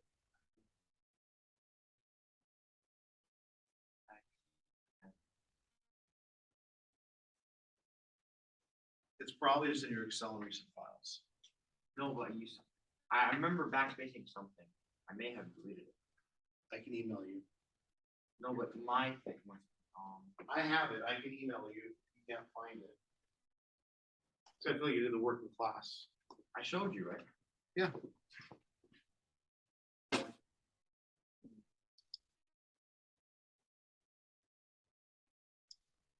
Let's go file, save as, downloads.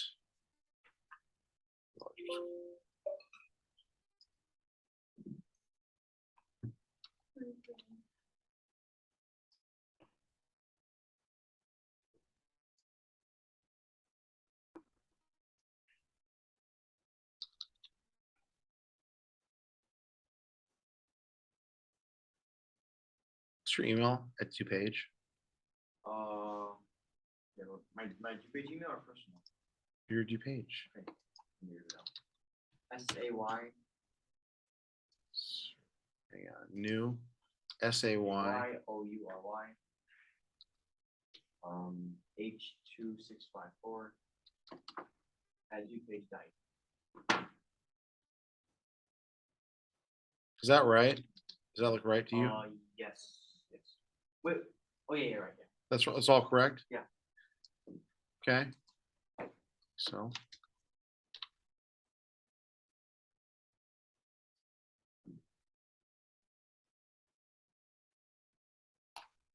There, now you have the file.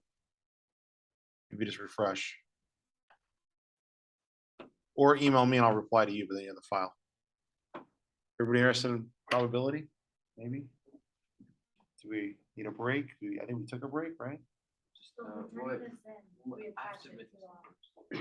You attach it, so you're gonna go into in-class assignments, infographic, assignment 3 and 4. You should have approximately 4 files, 2 Excel, unless you kept it all in one, and then 2 SPSS, a .spv, which is your output, and .sav, which is your data.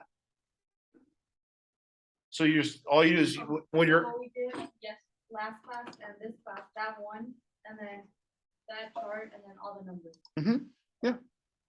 and that completes assignments 3 and 4. But make sure you have your calculation one, the simple frequency distribution one, and the SPSS stuff.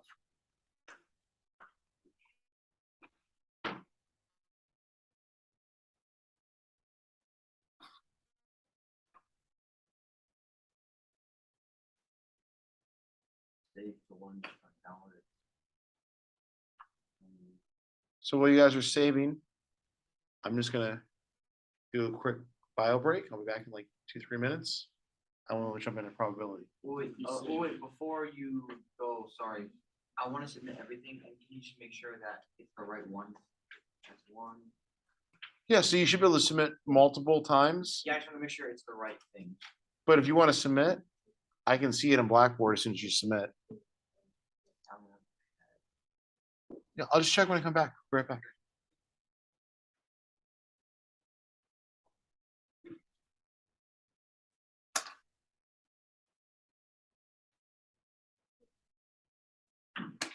If I save, that goes, go ahead.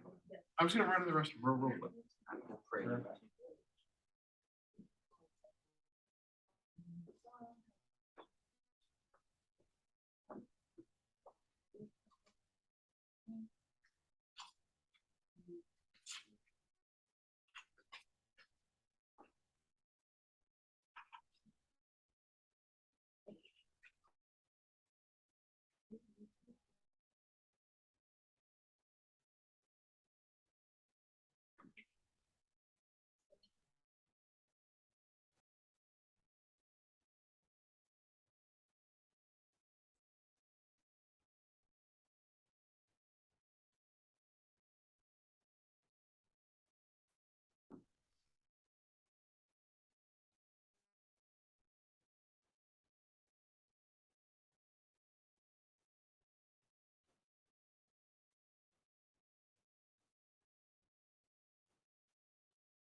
Everybody good?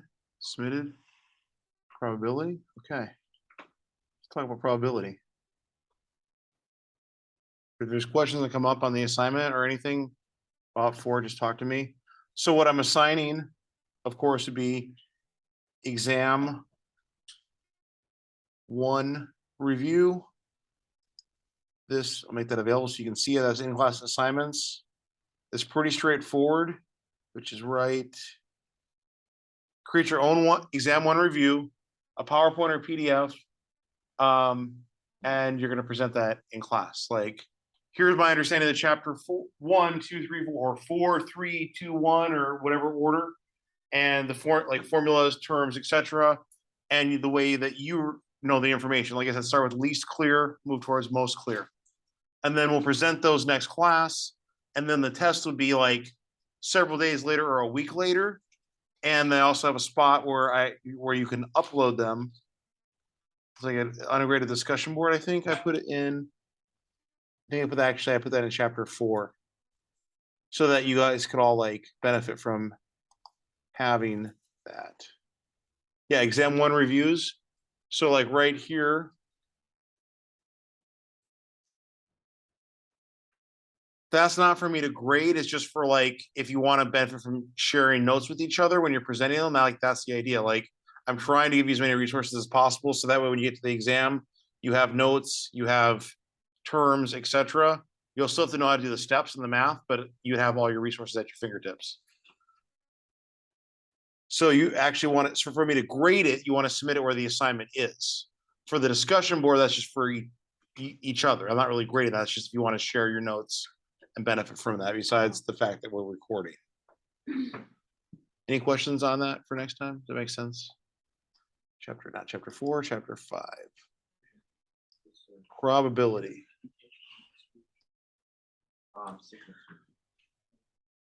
All you're doing is you're coming up with, this is in class assignments. I just told everybody about it. You're doing a walkthrough of your understanding of chapters 1 through 4 in order or out of order. Least clear towards most clear. So like terms, formulas, here's how I understand variability. Here's what standard deviation is. Here's what mean, median, mode is. Here's what frequency, like just in your own words, walking us through it. I don't want to see my own PowerPoints. I want to see your version of how you remembered it. Also, not only is it repeat, I'll get you in just a second, is a repetition. You might remember something in a way I didn't tell you to remember it. That's helpful to your colleagues. That's the purpose too. And the repetition. Nikki, you have a question. Go right ahead. So what you're doing for the assignment for next week is you're coming up with a PowerPoint explaining chapters 1 through 4 to your colleagues. Like, here's how I understand descriptive statistics. Here's how I understand inferential. Like, I'll put the thing back on. No problem. Gotcha. Just walking through it. I would say start with the least clear to you so that you can work through the difficulty of it so that you can figure out how to like explain it to us and then move towards the most clear. Now, if you go out to YouTube, since I know people like to have examples a lot before we jump into chapter 5, if I sign into my YouTube,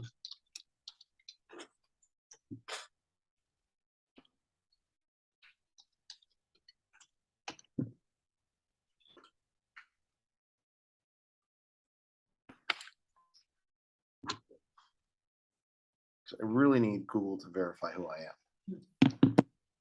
Yes, it's me.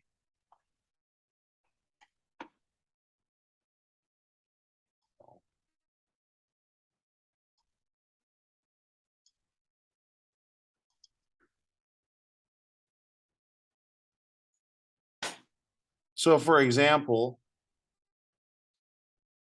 this right here, which I can provide a link, these are the exam reviews of last. I'll just get shareable link. I'll put that in here for you. Not enough. Tell all your friends, maybe I can have a little side hustle on stats with Google ads, right? Here's the link. This will be example example of exam 1 reviews, okay? So if what I'm telling you doesn't seem clear enough, there I've emailed you all and you follow that link, and that's other students in this summer doing that specific assignment, presenting, and we were recording it. So chapter 5 without further ado. Chapter 5, right here. And let's go chapter 5. Your 12 subscribers. Well, I clearly need more than 12. And you've been posting 4 years. Yeah, I'm kind of a nerd. Yeah. Mhm. Chapter 5. And chapter 5. Let's open. Okay, cool. Enable. Start. Start. So what we're going to talk about is probability, which is used to predict any random event. Share. Do we need our laptops? Not yet. So probability is the frequency of outcome occurred by the total number of possible outcomes symbolized as P for probability, used to predict any random event. And I know you don't believe it, but math is cool, and you'll see why very shortly. Okay. Used to predict any random event. Unnecessary and a fixed event because the event outcome is always the same. So what we're looking at is a possibility of something happening.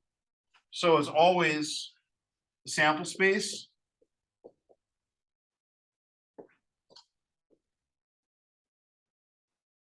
over frequency thing happening is equal to probability. So, or you could look at it like that. P, the probability of X thing happening is equal to the frequency of the thing happening over sample space. So for example, if you wanted to pick a random card, like a number out of a deck of cards, what would that look like? P X is equal to 1 card out of 52. So what's our percentage? 1 divided by 52. For probability. If I have a deck of cards, total sample space 52, and I want to pick one random number, it will be 1 out of 52. So what do you get for a decimal? Maybe like 1.1%. Well, let's do the math. Let's not just guess. All right, everybody, I'll do it with you. 1 divided by 52. I get 0.19. 0.192, is that right? Yeah.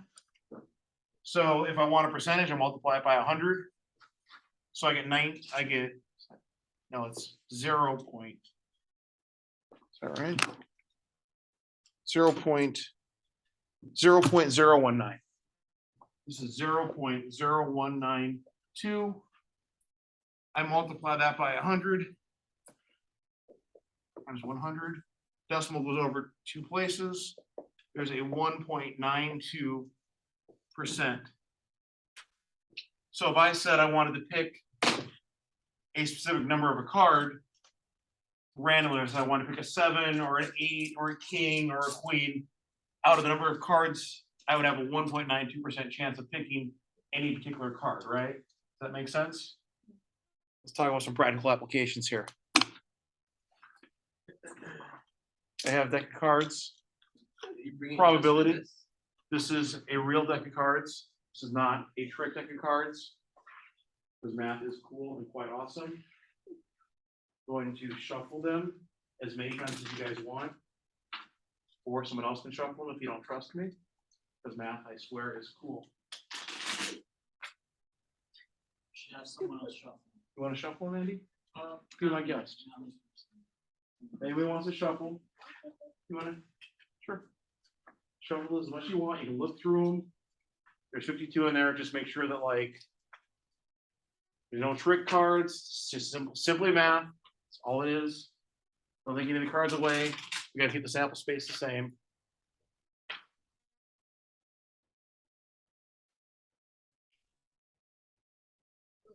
Yeah, as much as you want, so it's.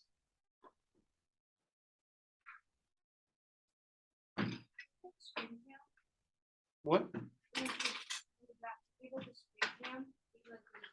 Oh, maybe. Oh, let's see if that Are you works. trying to do is a card trick right now? Yeah, I'm gonna show you why math is cool and why probability is awesome. Source. I don't know how to do it. I don't know if it'll work.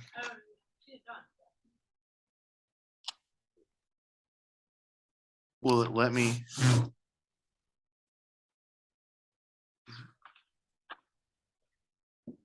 I think. Right, so if I pick the source, will it let me do it? Source. DocCam. Ooh, let's see if this works. Okay. I can shuffle or not shuffle, okay? So we can agree this is not a trick cards, 2 cards in the deck.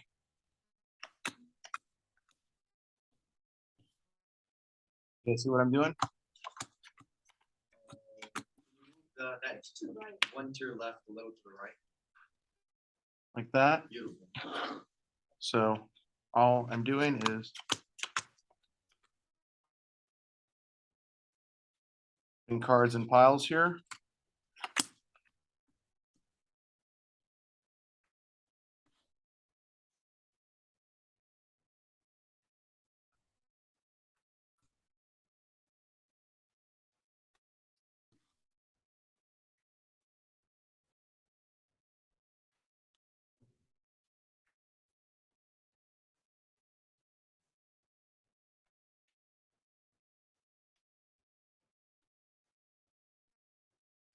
Okay, so I have a total of 8 piles.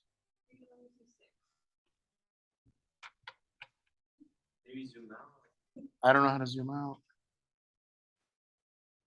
Zoom out. So I have a total of 8 piles. And I'm gonna say, let's take away whatever piles you want. But since I just counted them in front of you, I would say take away the skinny pile so you don't think I'm cheating. Because there's only a couple, so that I didn't memorize the order of the cards. Here, take the skinny. So I'm gonna take this one, put this with these other cards, and this one, and now we have 6 left. Which piles do you guys want me to remove? You guys cannot see that, can you? The middle one. The middle one? Come on. So these 2 or just one? Wait, how many can you remove at one time? I'm gonna leave 3 piles. I'm telling, far left, my left or your left? On the screen, on the screen. So this one or this one? This one? Okay, go with the other cards. We still have 5 piles, we need to get down to 3. Tell me, Right. Top right. this one? Indeed. Okay, just put these with the other cards, that's all I'm doing. We're down to 4 with this one? Indeed. Okay, so now we have 3 piles of cards. Now, if you would like, any of you, or I can bring them over by you, can rearrange and I won't look, just don't change the order of the cards. Like no shuffling. But if you want to rearrange the piles, so like we agree, this is pile 1, this is pile 2, this is pile 3, no sleight of hand here, okay? All right, those are the 3 piles. So without changing the order, you can go ahead and take, those are all different piles. You can move them around like this, but like no shuffling, no, just keep them in the same order. But you move them around, I will not look, because math is cool, guys, okay? And just tell me when you're done moving them around. All right, I'm done. Same order, just moved around a bunch, so I don't know which pile's which. Okay. I'm gonna take this one, keep them in order. Take this pile, keep them in order, not looking at them. I'm gonna take this pile. And then I'm just gonna take these and put them right here. Can you guys see all three? Okay. So what we talked about is we talked about a 1.92% chance of picking a card out. I'm gonna tell you what one of these cards are before I turn it over. Well, the Which probability- card would you like me to tell you that it is based on probability and math? Well, the probability is lower now because the less cards. So which middle, left, or right? Which one should I predict? I'm not gonna predict the suit. I'm gonna predict the number of the card. The middle. The middle? Okay.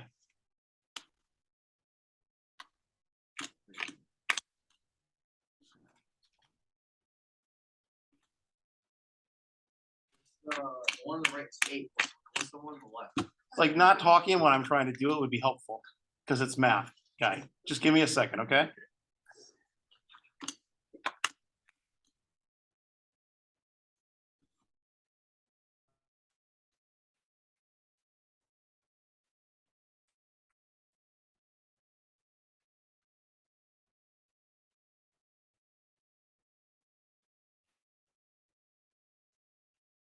This is a 4.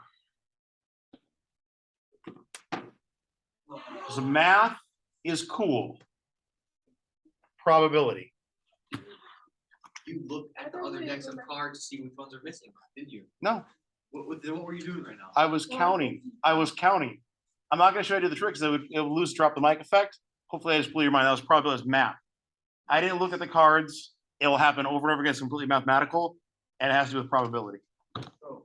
I can do it again. I can do it in front of you. I did not look at these cards. You guys want to say that one more time? Yeah. Someone else want to shuffle the cards? Are you gonna explain what you did? At the Nope. end? At the end, come on. You can look it up on the Google. I would like to keep the drop the mic effect about how cool math is.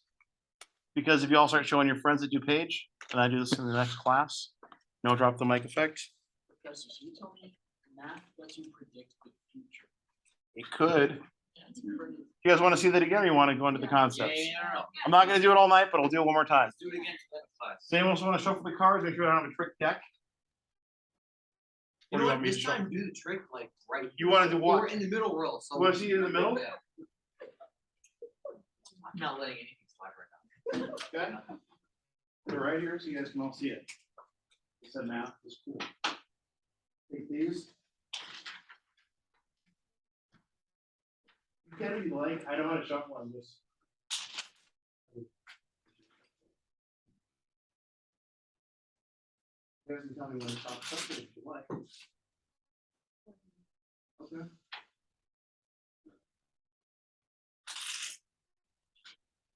Got it? All right.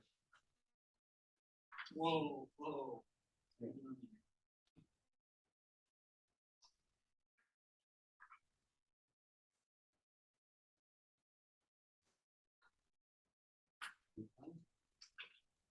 How about you not look at the cards you put down? Was that part of the trick? You changed them a whole bunch, like how would I know which order they were in? Photographic. That is very true. I would be in Vegas. Who's gonna know which pile is which one is back? So you'd be able to represent.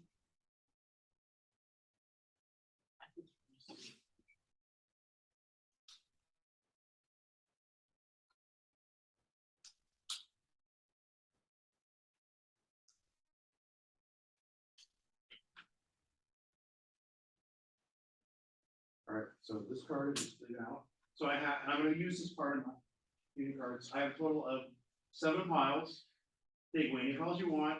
I recommend the skinny ones, and you only didn't memorize. Or keep, I don't care. It'll work every time. It's mathematics. It's probability. Which pile should we remove? I thought we have to move the. No, we're gonna do that in a second. We're gonna remove that pile. Just leave 3 piles. Any 3 piles you want. Take away the seat. I'll put the little one right there. This one? Yeah, get rid of Okay. No, leave that. So grab one more We're pile. psychotic. It's all random, guys. Okay. So these are just extra cards to make up the total sample space, okay? Now, not change anything. You guys can, without changing the order of the cards, you guys can move those around and I cannot look again. That's fine. You all wanna do that? I'm looking at the board. Everybody's.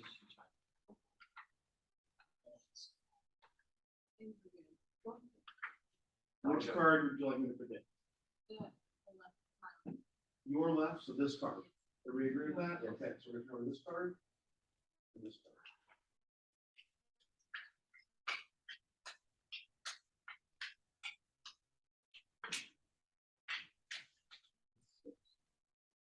Oh my Like I said, guys, math. No. And the probability is pretty low of that happening twice. How? Let's jump into some probabilities. I thought there was something like something small written here. No, it's mathematical. It's completely mathematical.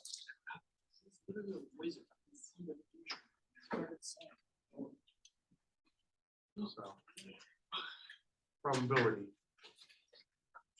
All right. Can you actually explain, like, come on? Nope.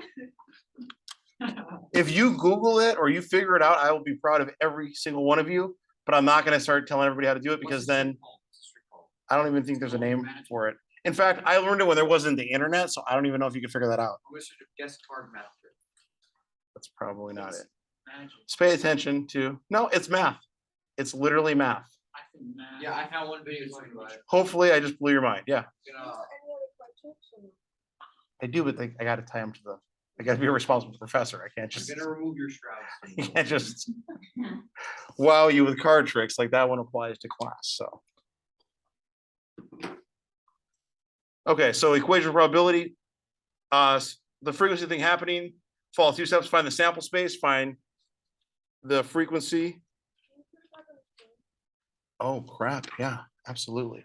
Source.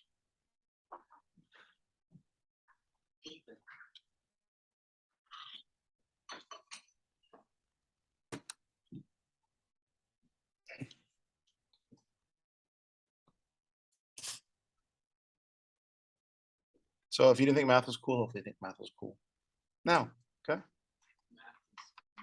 I think that was not math. that was math. Oh, this is I was counting the entire time. working. There's a devil around here somewhere. No, Working no, witchcraft. no, just math, guys, just math. So probability varies between 0 and 1, can be written as a fraction, decimal, percent, or proportion. Closer to 1, more probable. Closer to 0, more improbable. So like, I had pretty low odds of that happening twice. It was math. So 1.9, I was in a 2%. Do you have to know like cards? Like, do they have cards to get the number? Like I know nothing about cards, zero. So It's math. It's math and probability. And if I wasn't playing with the full deck of cards, it wouldn't work. 'cause I don't even know what kind of cards are in a deck of cards. Like, all I know is that ace, king, queen, 7, 8, 9, heart, club. That's all I know. Yeah. Is that it? It's mathematical. It's just mathematical. Try to blow your mind a little bit about math. Like maybe you'll be up to 2 a.m. trying to figure that out. Point is that's probability. So hopefully you're not up till 2 a.m. though. No, the video is 10 minutes long. That's 9 minutes past my attention span. I won't. Okay. I won't be able to watch it. So probability relative frequency, distributed frequencies, sample space, some of the frequencies, denominator, distribute relative frequencies, reflects probability for each outcome in a situation. So we're trying to figure out what's the likelihood of something happening. Now there's many different ways that you can look at probability. I can go back if you're copying. This is also on Blackboard. Mutually exclusive, independent, complementary, or conditional. I'm going to walk through what each one of these are in a moment and the rules for them. These are just like your labels, okay? Mutually exclusive cannot occur together. The probability of A and B equals 0, where the symbol is and. One flip of the coin, one event, not possible to flip a head, outcome 1 of a tail, outcome 2. So that's where like you cannot flip a head and a tail at the same time with the coin. That's your mutually exclusive probability. It's one or the other. So for an outcome, additive rule, probability of any outcomes occurring equal to the sum of individual probabilities. That's where it's or. So the probability of A, UB, you want to think of it that way, probability of A plus probability of B, where the symbol is equal for or. So then you add the probability of each thing happening together to get the total probability equal to the sum of individual probabilities. So they could occur together because it's additive. That makes sense? Not really. Okay. For example, I think I have an example. Do I have an example? I'm pretty sure I have an example. Yeah, I have examples. I'm gonna walk through the examples too. And then we're gonna do a worksheet that's gonna walk through it too. And if it still doesn't start to stick, then we'll do another worksheet or I'll explain it more. Just continue to ask questions. Right now, it's just kind of be like conceptual, like you're kind of getting like a sense of like what the rules are. Independent outcome is when the probability of one outcome does not affect the probability of the second outcome. Flip the coin twice event. If I get a heads or a tail, it doesn't affect the next outcome. Just like I turn over a 4 and a 6, the 4 didn't affect the 6. So when the probability of when you're dealing with outcomes that are independent of each other, you take the probability of one outcome and you multiply it by the probability of the other outcome, and that is what the probability is. So, like I said, when they're not tied to each other, independent outcomes.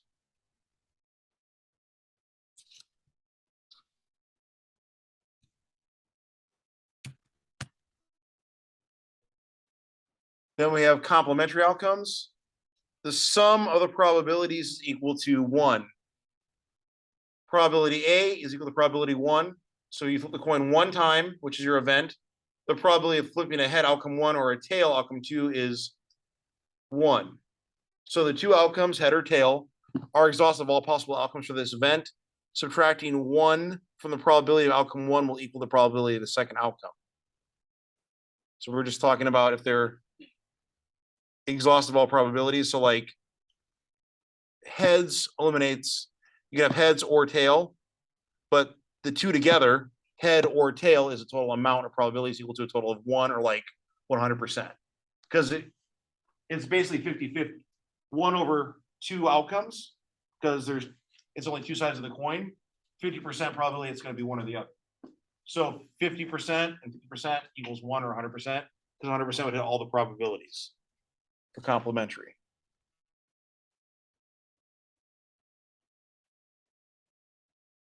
So then we have conditional outcomes, probably the outcome depend on the occurrence of or an outcome or changed by it. So example, you want to determine the probability of drawing 2 heart cards from the deck.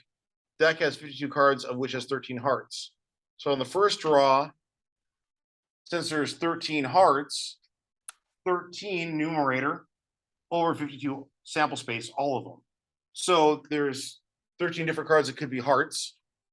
And then on the second draw, if you don't replace the sampling, it would be 12 because you already drew one of the hearts out of 51 cards because the sample space has changed because we took 1 away. Make sense so far? Is that a question or are you just okay?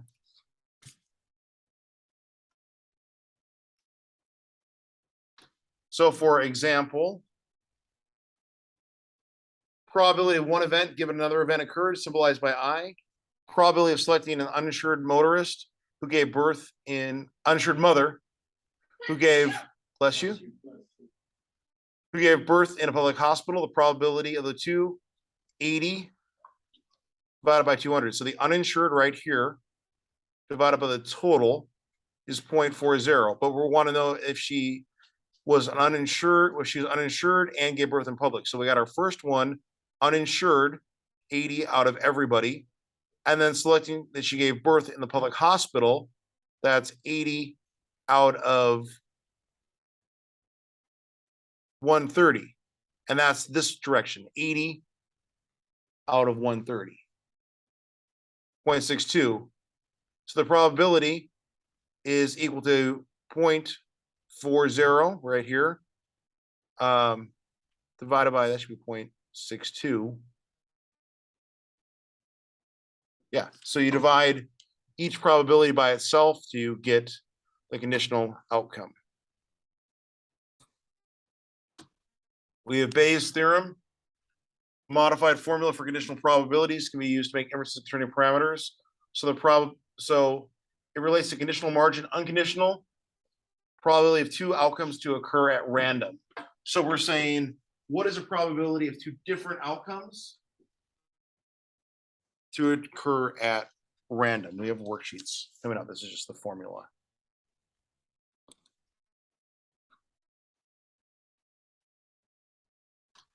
Probability distributions, random variable, obtained or measured in a random experiment, not actual outcome, but describes possible outcomes in a random experiment.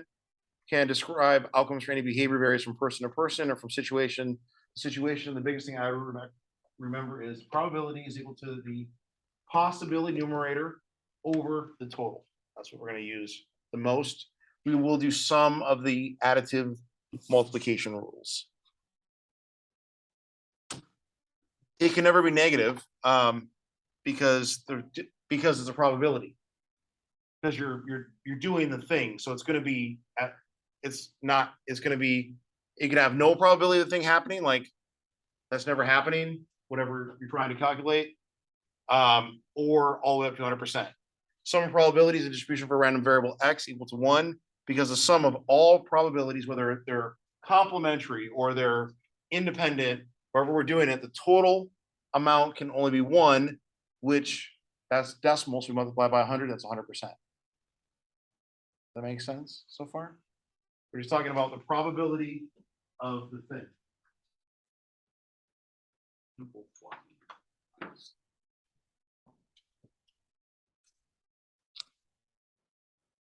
So for example, researcher records the number of participants containing a rating as stressful. Rating as stressful.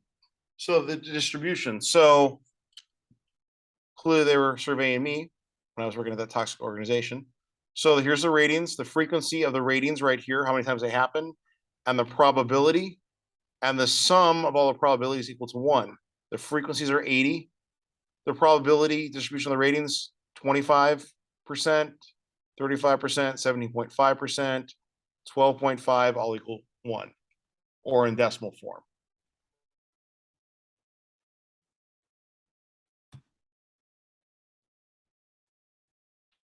So we have the expected value, the mean or average of the expected outcome for a given variable. To compute the mean value is mean. Multiply each possible outcome by the probability of its occurrence and sum each product. So the mean is equal to the sum of the value, which is x, times the probability. You have your expected outcome, sum of the products for each random occurrence multiplied by the probability of occurrence.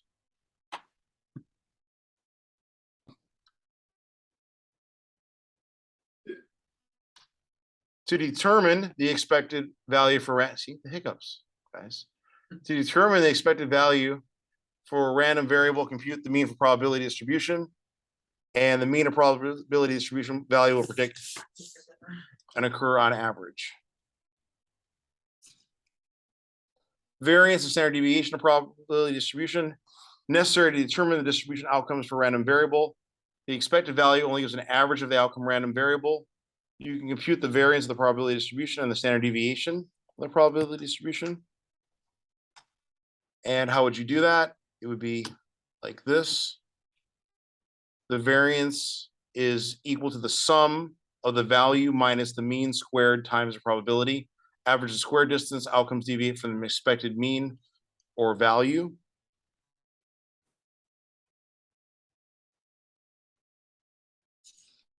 And then, of course, the standard deviation of probability looks like that.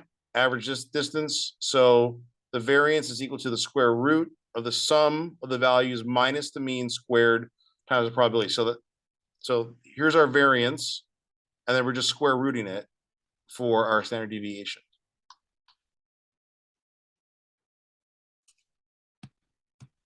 And that's basically, so variance, the sum of the values times probability minus the mean squared. Standard deviation, square root of the variance, which is the square root of the sum of the value squared times the probability minus the mean squared. Expected value binomial distribution. Two possible outcomes, distribution of probabilities of each outcome of the bivariate random variable can occur by natural occurrence, flipping coins, coin heads or tails. Outcomes for random variable can occur by manipulation. Outcomes for self-esteem among children, high or low. Potential for two or more outcomes manipulated by two possible outcomes. And that is this formula right here. You might see this in WebAssign. The mean is equal. So the random variable observed is n. So whatever you're looking at. And the probability is p, which is equal to the mean of the binomial distribution. They're probably going to give you like one or two of these things in WebAssign.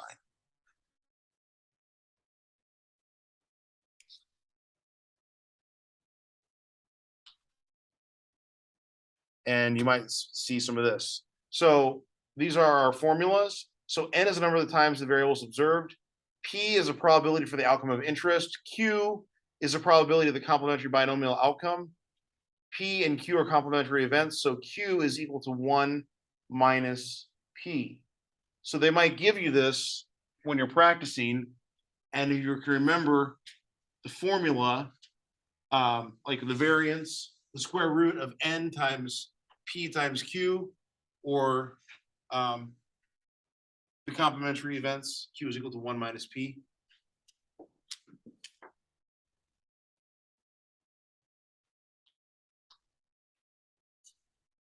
That's absolutely it. So let's do some practice, because I feel like some of you I might be losing. Hopefully I'm not, though. In-class activities.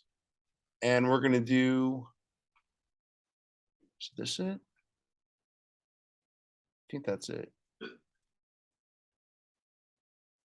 Yeah, that is it. Pretty sure. Sure, How that's long is right. this worksheet gonna take? One of them we already did, and this should be pretty quick. And then we're done with class, or? No. No, I'm recording. It's a free country. Last time I checked, I did check in this morning on the way into work. It's still America. So if you want to leave, you can, but you're welcome to stay. And I'm not gonna do it. I wouldn't recommend leaving stats because you usually are going to learn better if you're here. But you do you, whatever's good for you. I'm not gonna If do you're it. exhausted, it's okay. Attendance does not affect your grade. So I'm going to change this so you guys can see it. We're going to go edit, and then I'm going to call this week 1 review and probability worksheet. So we're going to keep that the same. And we're going to go change this to edit. We're going to call this homework. And we're going to just change the date 9/29, 22 part A.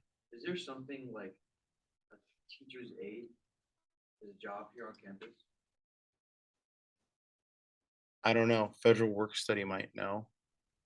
I could sure use help with the Wizard of Oz effect. What I mean by that is like remembering to broadcast on Zoom, like on the second screen. So we're going to do this right here, homework 9/21 part A, What's this one called? homework 9/29/22 part A, week 1 review and week 5 probability. So we're going to do two things. Now you probably have seen this before.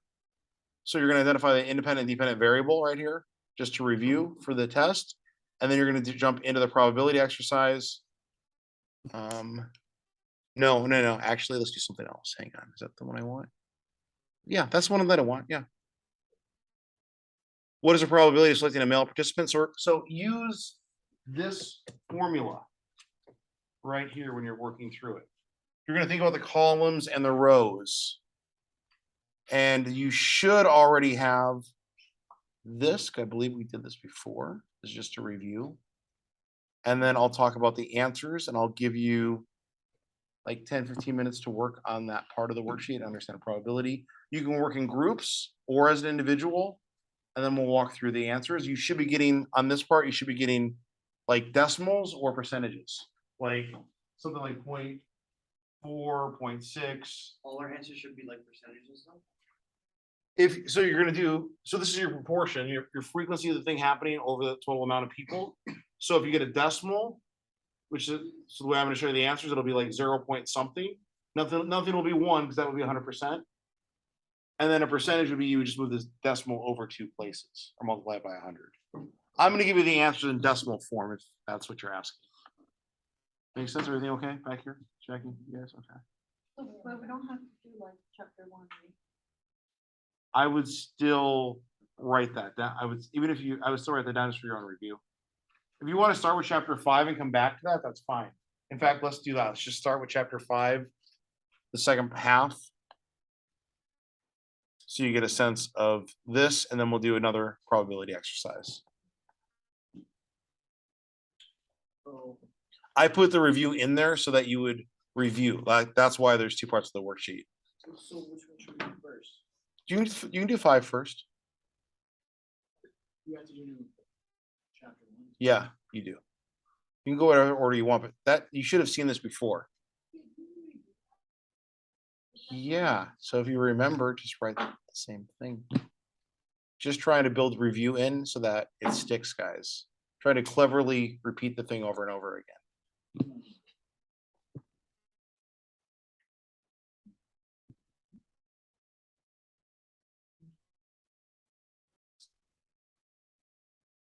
The variable thing should go pretty quick. And then what we'll do is we'll review that. So you have a little bit of review on chapter 1. And then I'll explain the answer for chapter 5. And then we'll do another probability worksheet. And that'll probably be the class we dive. Probably. Or if you guys are just doing awesome, I might tell you a little about chapter 6, but probably not. Pass off this vodka. It could But that's just me and you. Oh, yeah, you're right, sorry. with the hiccups. It's supposed to explain. I don't know anybody that doesn't. If you wanna taste something, go for it, it's not vodka. I would never. Maybe. Okay, okay. You know what, I have you a know what? lot I'm of crushing friends this. from your Try it. background and Go they for all it. drink. I've been I'm not accused- saying that's always the case. I've been accused of, this is blasphemy. This is blasphemy. I've been, just drink it, just sky it, just sky it. Just sky it. Yo, I'm not being accused of this. This is blasphemy. Maybe you're not drinking. You're very attentive. Just the hiccups is suspicious, guys. Every week you get hiccups around the middle of the class. Okay, It's suspicious. what do I have to do to prove my innocence? I'm not gonna kick you out. You're not being obnoxious. It's fine. I would want you. to If you're like kick me out. dancing on tables or like falling over or slurring your speech, I might tell you to like go to another. You would tolerate someone drinking alcohol? If you're not disruptive, No, but you would actually. if you're not disruptive, if you're disruptive, I'm gonna kick you out. That's weird. I would go crazy if someone did that. God, man. Somebody on Zoom in the last 2 years did a bong hit, like on Zoom. I literally heard them and I was like, we not do that while I'm lecturing, guys. And then I never heard it again.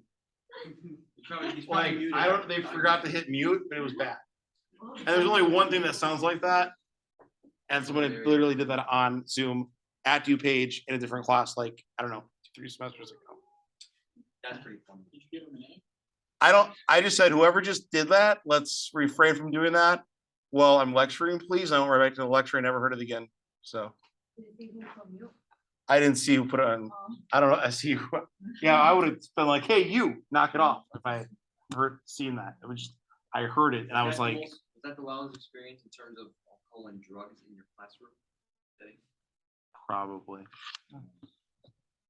Sorry, I don't have a story. What about in your corrupt companies, your toxic companies? Yeah. Oh, that was bad. People were Say- totally, Say some stories. just do the work. Just do the work. Stay focused. Okay, for the chapter 5, we using the probability space. Mhm. Okay. I'm not sure if I. how to correct this. Okay, so let's think about one of them. So, yeah. What's the probability of selecting a male participant? So here's all our male participants. And there's a total of males and females is 55. So that's assuming everybody. So it'd be 30 out of 55 because we're just looking at the gender of the participant. So that we go left to right for that one. So we're saying out of everybody. No, 50 out of 100. It'd be this column. Out of all the males, On campus or on campus. So that's everybody. Yeah. Where's the second one, right? No, this is, what is the probability of selecting a male participant? So No, but right now when you were trying to look at the other row. yeah, that would have been, yeah. So this would be. So there's 50 males total. So that's gonna be right here. And the total number of. There's 50 males, 50 females, so the sample space of everybody is 100. So that would be 50, it'd be 0.5 or 50%, right? What do you That's want the this first one one? or What? That's more percent. Decimal's fine. That's the first one, right? First one, yep. And obviously since second one's also. Obviously 50% as well, because there's 50 females to 100 males and females.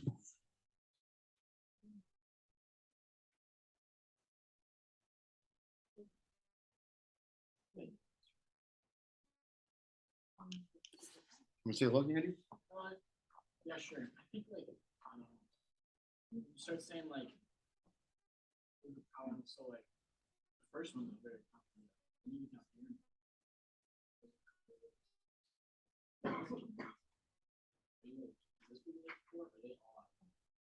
Yeah, you're doing right, that's probably right. purposely make these apps so hard? You don't always have to, well, this one, yeah, because this is a publisher one. Okay. Mine's coming in, it's more complicated. Okay. That one was mine's written by hand, and then you get a chance to practice some of the rules of probability. So they're not all. No, you're thinking about the scenario, Okay, cool. and then you can do the first half if you're already done, and then I'll look at the answers. Once I finish the percentage. Maybe you're not drinking, I don't know. Anyway, do you actually think I am? The hiccups are every week, they're really suspicious, that's all I'm saying. I don't know what to tell you. All I'm saying, it's a little suspicious. I actually. I think you probably have more together than that. I think we have enough rapport that you probably wouldn't do that in class. Like You know- ever, but I actually, if I drink alcohol or do any drugs, I cannot pray for 40 days. I'm not allowed. Or I'm like, it doesn't count. oh wow. Because 40 days, that's how long it takes for your body to fully get out.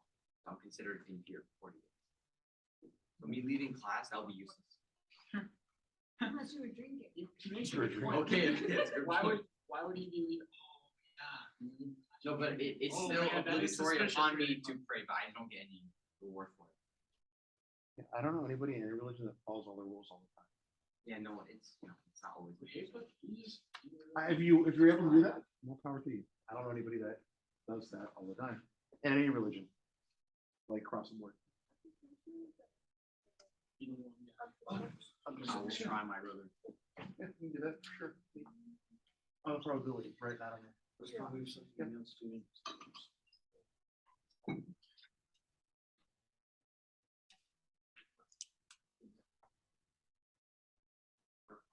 Oh, true. I won't. Mine's Yeah.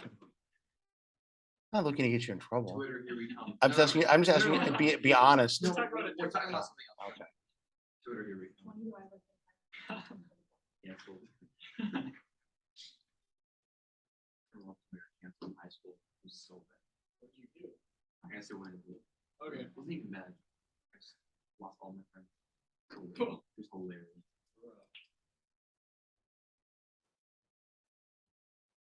Is that what you have?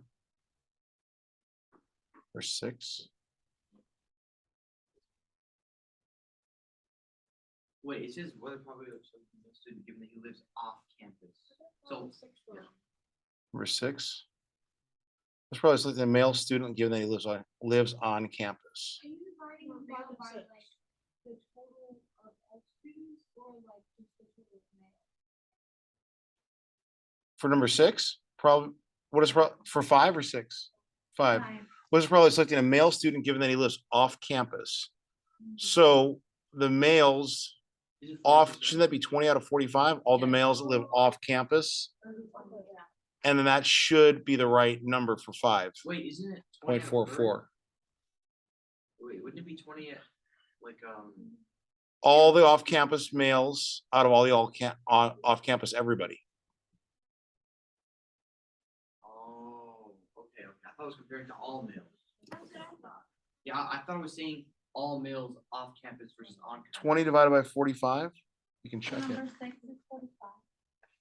Number 6 should be 45, I'm pretty sure. Yep. I mean, I think these questions just, the wording is kind of confusing just a little bit. I think that's. Yeah. So the probability of a male student given that he lives off campus. So we have to deal with all the off campus. What number are you looking at? Number 5. What's the probability of selecting a male student given that he lives off campus? So we want a male student, and these are all of our males, but our restriction is that he's off campus. So there's 50. So off campus, out of all off campus, 20 out of 45. Given that he is off campus. So. Yeah, so first we're like, all right, show me all the dudes, all the males, all right, that's fine. And then you're like thinking, okay, maybe it's this column, but then we're saying, given that he's off campus, so we're gonna want to select a male who's off campus out of everybody that's off campus. I thought it 20 was- out of 45. I thought it was, selecting a male off campus that was based off of all male. Nope, it's based off of the fact, it's our sample space, Okay. So. that they're off campus. Given that he or she lives, that's when you know it's comparing that to that one. Yeah. Okay. So number 7 is on campus, male student on campus. Probably is the male student, given that he lives on campus. 55.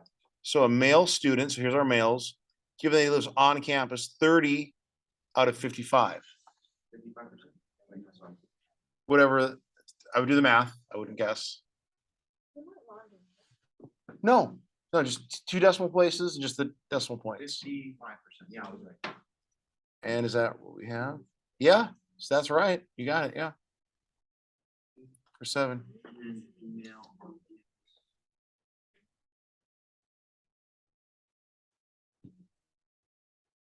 Wait, are these questions doubled? No, this should all be different questions. One of them doesn't. Maybe the. No, it's flipped. The wording's flipped. Wording is like, The yeah. wording's flipped, so you want to think through that. Like, we're gonna go over the answers, and then if your answers don't make sense, then we'll walk through like how we would get there. Some of them are worded very similarly. You want to see some of the answers? Would that be helpful? The chart, sure. Probably on a second page to like, go back to the. Yeah, that's fine. Yeah, the chart would be easier. That's fine.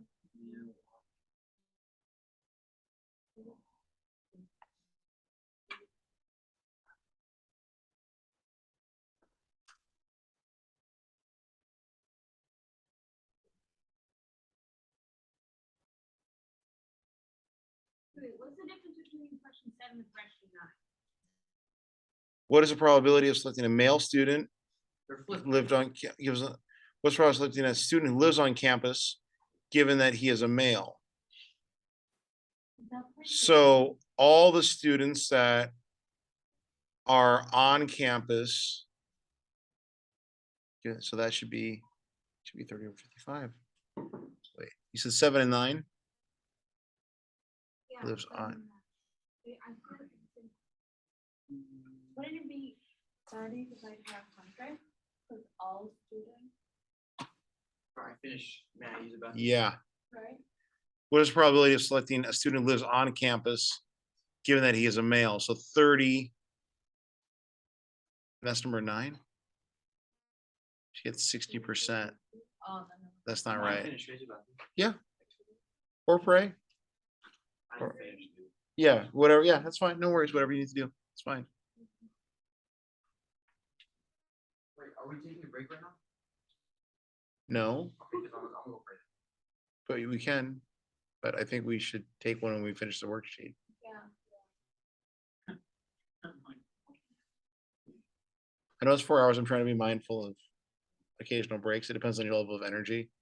4 hours is a long Wait, time. so what, I started at 8 this morning in River Forest, Concordia, pal. what's the answers So, that like? and you And then I went no. down to 10 Tinley Park. It's a long time. Yeah. Can I see the answers? These should be the answer you should have. But if you're not getting those, we want to walk through how to get there, because you're probably doing something incorrect with your numerator and denominator. I don't mind at all. I don't even mind showing you guys the answers up front. I just want you to know how to get there. Yeah.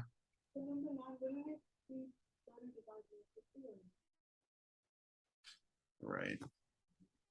30 divided by 50. This is probably so the student lives on campus, 30, given that he is a male. Oh, yeah, it's 7 and 9, are they different? These are different questions.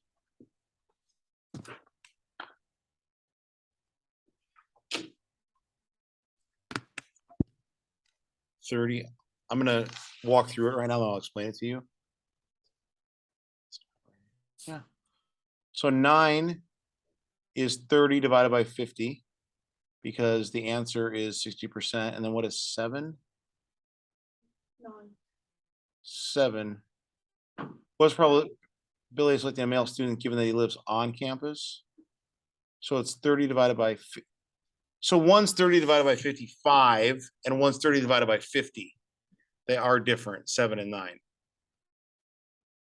So 7, what is probably selecting a male student given that he lives on campus? That's the 30 divided by 50. Male student given that he lives on campus. That's right. Wouldn't it be still a 55, but 20 of them live off campus? So the male student, so it's 30 divided by 55, right? 30 divided by 55 is 54. Is that right? 54. Yeah, that's rounded. That's 55. Yeah. So number 7, sorry for the scrolling, 30 divided by 55, which would be 0.5454. So if you round it, it'd be 0.55. And then for 9, what is the probability that the student lives on campus given that he is a male? On campus, out of all the males, 30 divided by 50, which is 0.6. So those are different questions slightly. Do we have to make them decimals? Yeah, decimals. Why? Why can't we just do them as fractions? Because then you're not doing the math. It's the same Because thing. you're thinking you're not, because that's really simple. That's not math. That's just writing the proportion of the numbers. But, and it's the same thing though, like it does mean the same thing. Or number Yeah, but it 9. doesn't, the card trick that I used to that blew your mind, if I said 1 out of 52, would that even mean anything to you? But as soon as I said I had a 1.92% or a 0.9 or a point or a 0.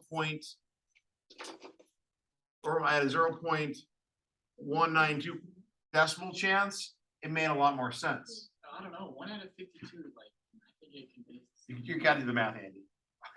So. I'm rooting for you to do well, but if I just see this guys with no math, with no decimals or percentages, you're not giving me the points. I don't want to give you the points, but you gotta do the math. 7 is 55 because it's 0.545455. So you would round up because you have 0.5454 and it keeps going. So we have 2 decimal. So what do we do? So this would tell us to round down because it's a 4, but the 5 next to us would tell us to round it up. So if we're trying to take this down to 2 decimals, this becomes 0.55 because of this. Does that make sense? Yeah. Okay. Wait, when did you have them? Number 10.4. What's the probability of selecting a student who lives off campus given that he is a male? 20 divided by 50? No, 20 divided by 45. So which number? Number 10. Student lives off campus given that he is a male. Off campus, so out of all off campus students, so that should be 20 divided by 45, which is 0.44. And that is 4, well, if we round down, is that right? Probably student lives off campus.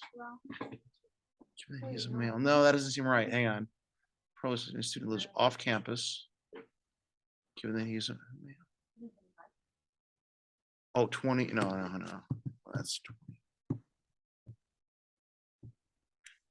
So number 10 was probably selecting a student who lives off campus, given that he is a male. So we're saying the sample space is males, given that he is a male, so it would actually be 20 divided into 50, which would give you 0.4. Because we're saying, what's the probability of grabbing somebody off campus who is male?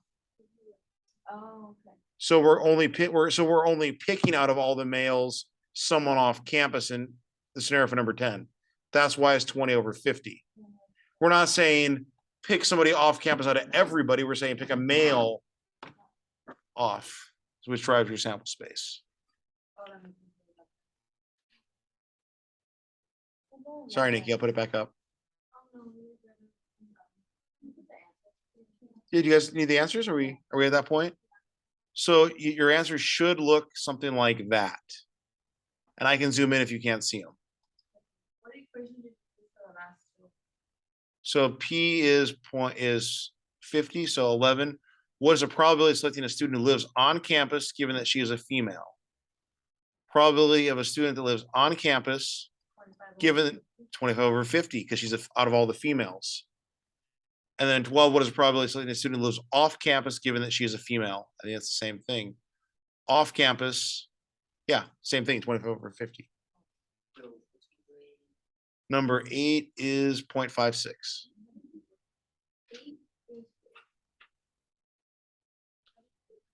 Number 8, let's look.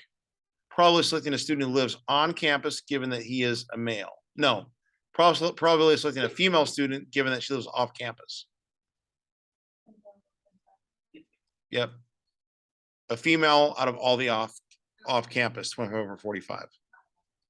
Makes sense?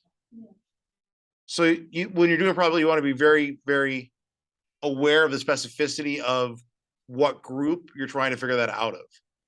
Yeah. Want to see the answers again? Yep. I can, yeah, they're not, you can see them all.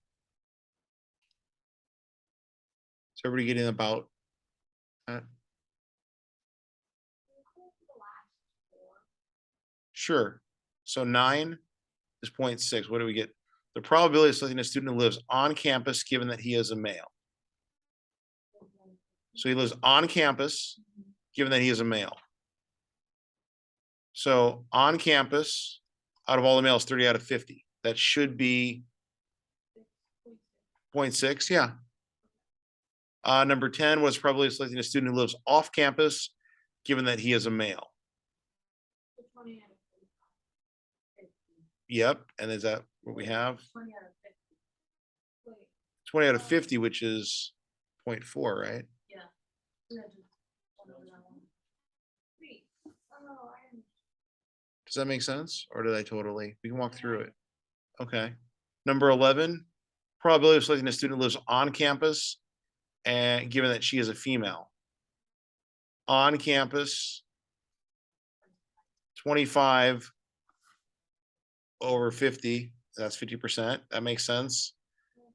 Lives off campus, given that she's a female, same thing. Off campus, out of all the females. All right. And of course, just for review, chapter 1. I can just post the answers for you, actually.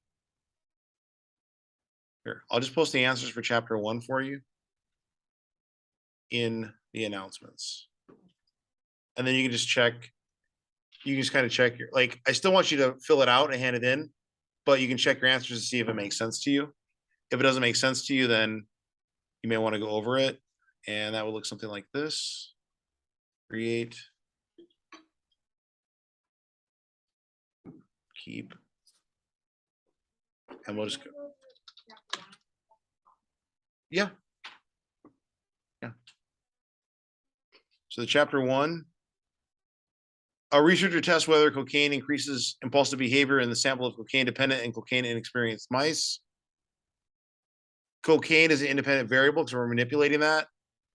And the dependent variable is it pursuing to increase impulsive behavior. Does that make sense?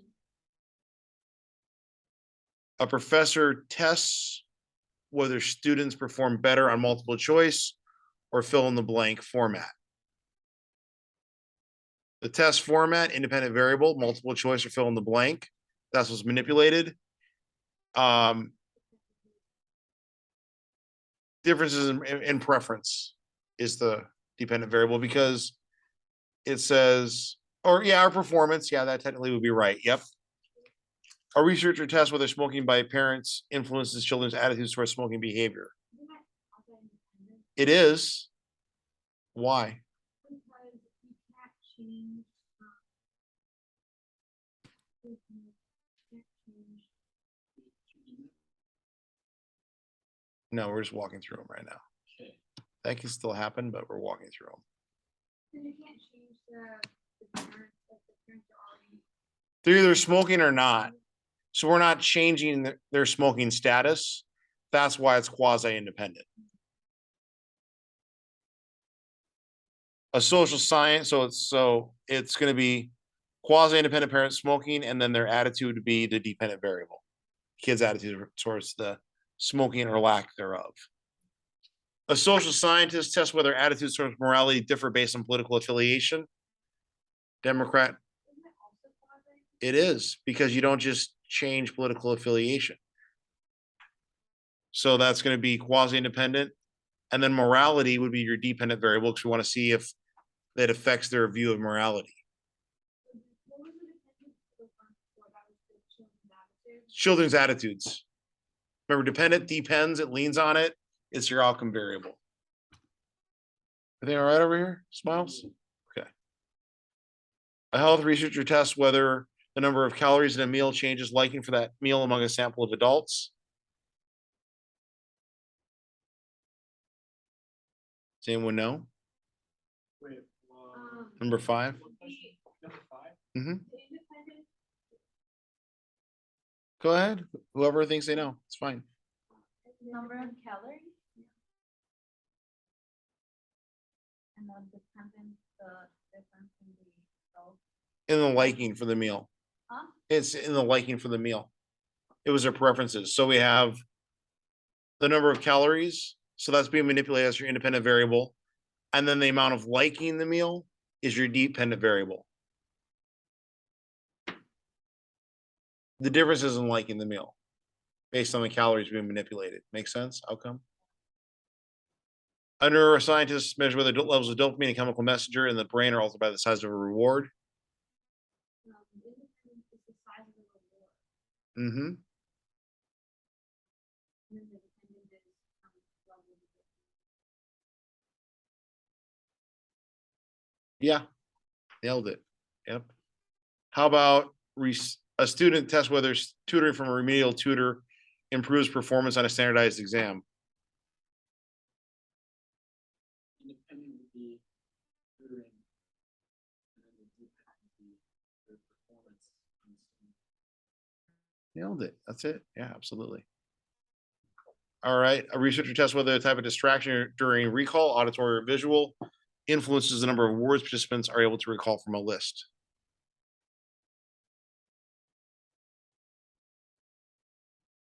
Bless you. If you're gonna go. the independent is the type of distraction, Yep. and the dependent is Yep. That's absolutely it. All right. Being from a cultural researcher tests whether individuals from different cultures share or differ in the belief that dreams have meaning.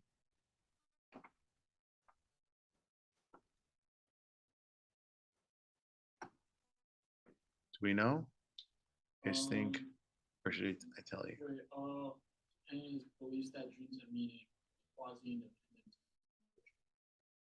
Yeah, because I'm not changing your culture. Your culture is going to stay the same. A psychologist tests whether employee satisfaction is different among employees working different shifts, day or night shifts.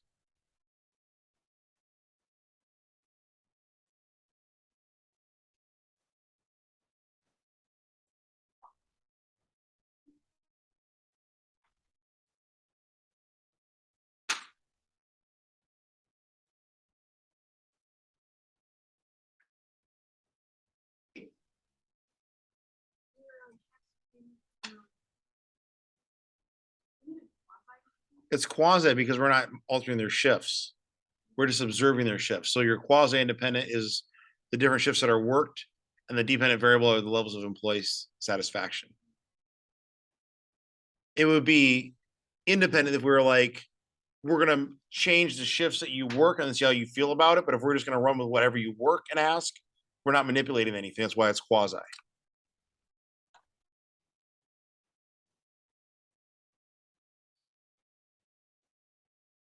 So, how's everybody doing? Do you need a break? Keep going, we're about 45 minutes out or so right now, What? the class ending.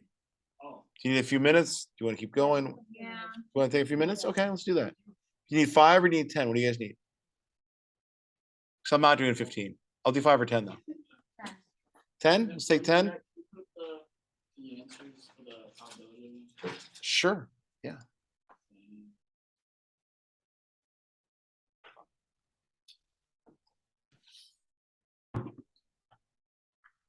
There you go. You should know how you got there and be checking your answers. So that when you get to the test, it's not confusing.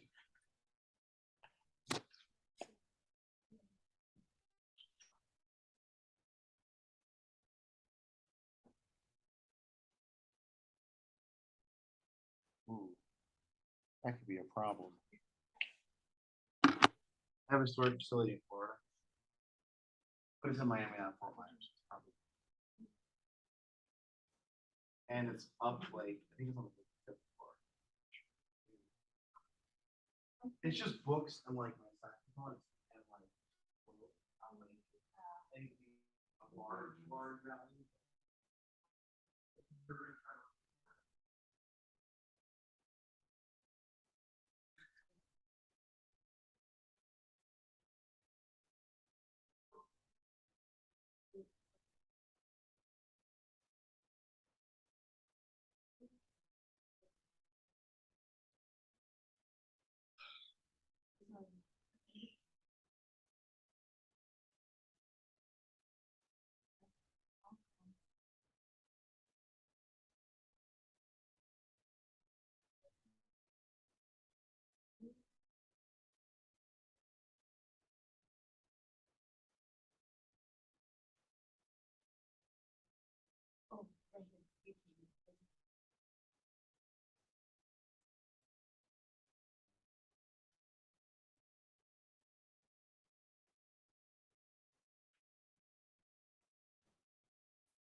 Yes, you.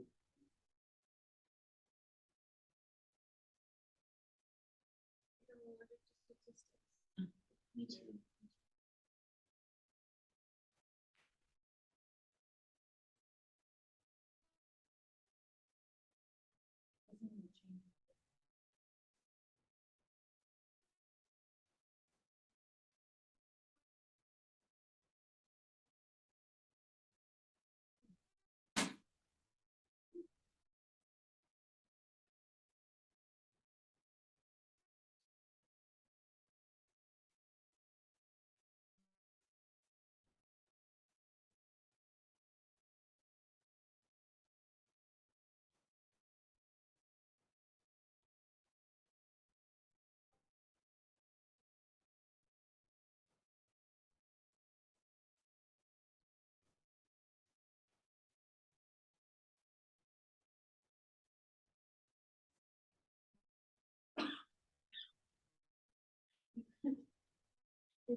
Edit, edit.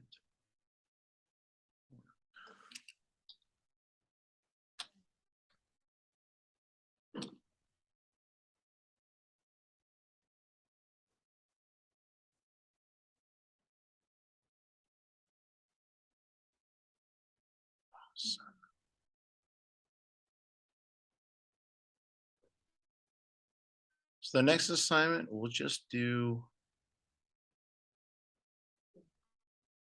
the first half.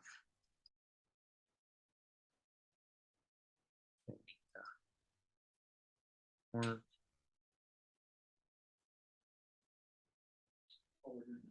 yeah, we're gonna do another probability one, but we're just gonna do the first half. I'm gonna make this available.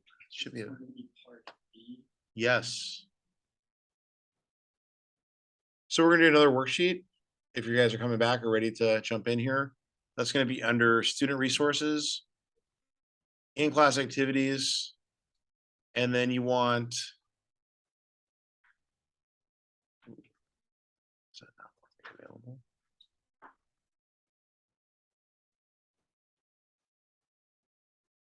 Edit.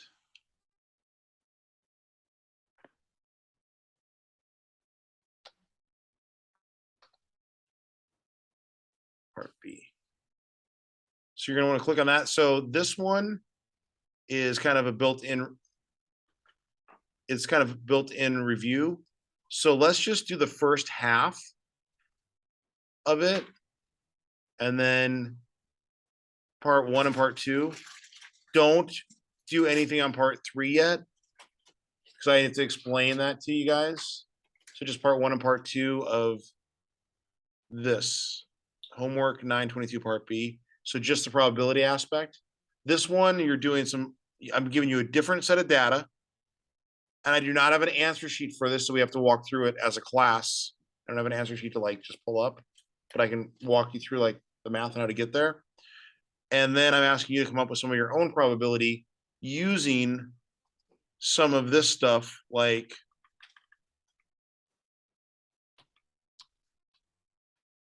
mutually exclusive, independent outcomes, complementary outcomes, because I gave you a bunch more data.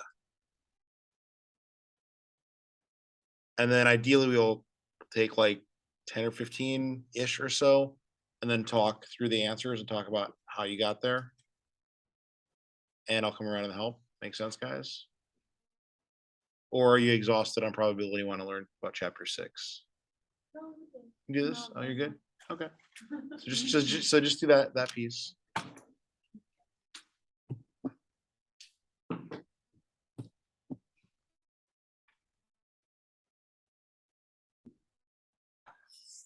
Did everybody see that okay? Or that it was housed and everything? Did you see that okay? Okay. So you work in groups or individually. And ideally, we'll try to go over the answers before the end of class. Part 1 and 2. Just part 1 and 2, leave 3 alone. And don't even hand it in yet, just work on it in class. Because part 3 is chapter 6. Homework would be pre-test, would be post-test chapter 4, WebAssign chapter 4, which I can add more time to, I think. Yeah. Did you need me to extend that, Nikki? Somebody did. Oh, yeah. There was somebody asked me to, something with WebAssign, right? Yeah, that was me too. I can show you the picture. I tried to go into it last night and it just said it was past due. I couldn't do it.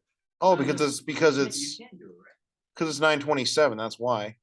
But even if it's late, you can still complete one, right? I'm working on it right now. Yeah. Your announcement said. Here, you got Saturday on WebAssign 4. WebAssign 3 was up. Did anyone need help with WebAssign 3? I saw something. And then also the test and the pre-test and all that stuff as well. Can you send that to Saturday as well, or Friday, or? Yeah. So at this point, we should be doing all the worksheets up through like chapter 5. We should be doing WebAssign 1, 2, 3, 4, and 5 by next time. we should be doing all the pre-tests and post-tests through chapters 1 through 4. And we should be doing you should do a pre-test for chapter 5 if I didn't already ask you to. I think I did. Yeah. No. I don't- And post-test on chapter 5 because we're gonna finish chapter 5 today realistically. Okay, wait, And then pre-test chapter 6, but that's just for like attendance. So that when you come to class next week, you have that, and then I'm gonna ask you a question. And then also your reviews, chapter 1 through 4, PowerPoint. Explain your understanding of chapters 1 through 4 to your colleagues. Not my PowerPoints, just walking through your that's understanding. next week? Yeah, so what we're gonna start with is, before we do anything with chapter 6, I'm gonna say, all right, everybody one at a time, come up and explain your chapters 1 through 4 the best you can. But that's due this Thursday. That's due before the beginning of next class, or like 11:59 on Wednesday. And what's it called? Exam 1 review. It's right there in Is Blackboard. that what the assignment's called? Yeah. Is it 9 a.m.? For when it's due, Midnight. midnight. You can have till midnight. Midnight. 11:59 on Wednesday, so that when you come to class on Thursday, you can present. If I say it's due at 11:59 on Thursday, you guys are gonna come to class with nothing to present, realistically. That's why I'm saying one day before. Today or yesterday, sorry, the stuff that was due was the post-test 3, post-test 4, pre-test 5, post-test, post-test 3, pre-test 4, post-test 4, pre-test 5, and post-test 4, and web assignment 4, web assignment 3, right? Yes, And then next week is pre-test 6 and pre-test and post-test 6. pre-test 6 and post-test 5. Can you just email us like? Yeah, I'm gonna do that as usual. I always do that I either do that like today or tomorrow, and worst case scenario, over the weekend, I say, here's what you guys gotta do. But it should really be, it should really be all the web assigns through 5 you should do. If you follow me on a web assigns, I can give you more time, but I would not wait until you should really have 4 in at this point, because we're gonna have an exam. All the pre-tests and post-tests up through chapter 5, and then pre-test chapter 6 for next time. All the web assigns up through 5 between now and next time, and I put like 3 and 4 by Saturday, so you'd have more time. 1 to 5 is due by this Wednesday. Yes. Okay, and then I'm also. Oh, yeah. Yeah, I know you're totally here. It's just you came in late and you missed the video.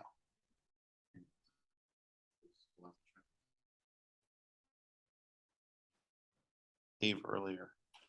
I left at 5:20. Hey, Very early. I was living in, I think it was like Waukegan Well, he did. at the beginning of the year. And I had an 8 a.m. class in River Forest on a day when it snowed horribly, and I was there at 7:47, and students didn't even make it into How class. far is Waukegan? It's far. It's real far. It's An like, hour it's drive. like No, we're not driving. it's an hour and 5. I go to Waukegan twice a week, Mondays and Wednesdays. I mean, I live like, I think 20 minutes, 25 minutes from here, and I left at 5:20, but the traffic was insane. I don't know what it was today. Rush Yeah. hour, yeah, but like usually it's never. this bad. If you double and triple the time, that's usually how you get there on time. So if it takes 25 minutes, give yourself like 40 to 6 or 40 to what, 75?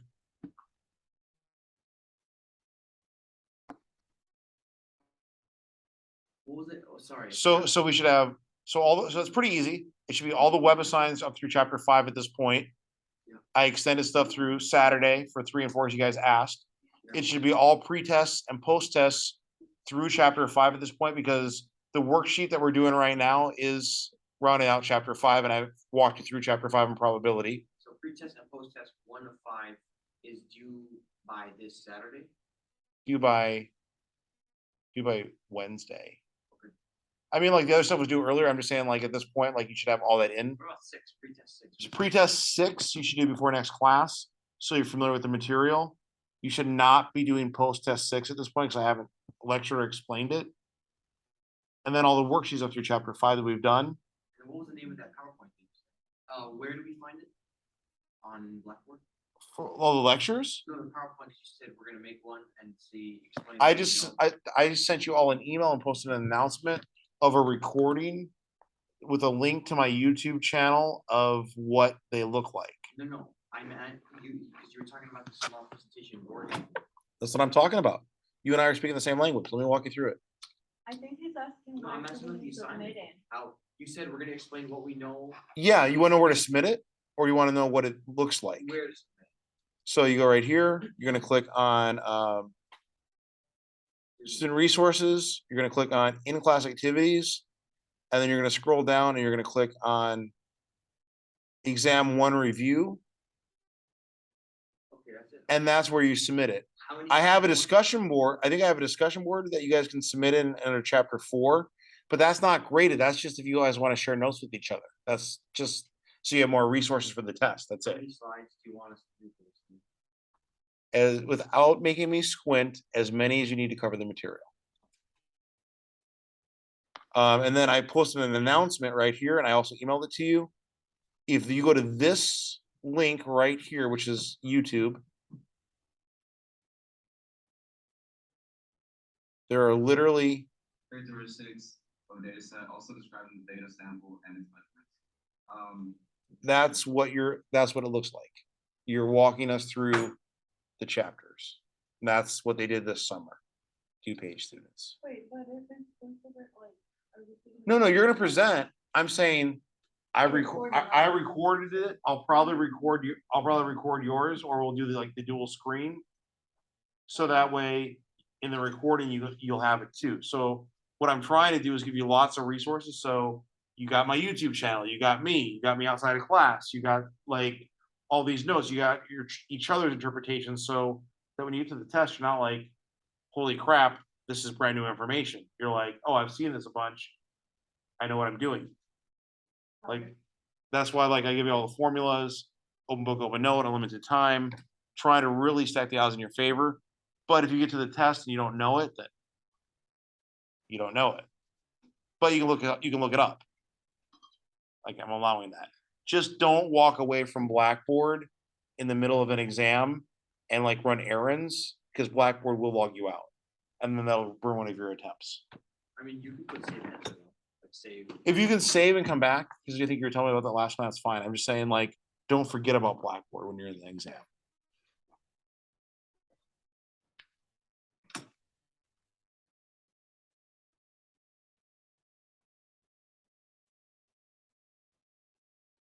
How's everybody doing on this? I don't have the answers. I can only walk you through them. Because this is my worksheet. This isn't a publisher one. So the probability of selecting a male participant, then let's see. That'd be 33 out of 192. So whatever that decimal is would be the right answer. And I can figure that out. Or we can do a couple of them. Did you do them all already? No? I wrote it out on.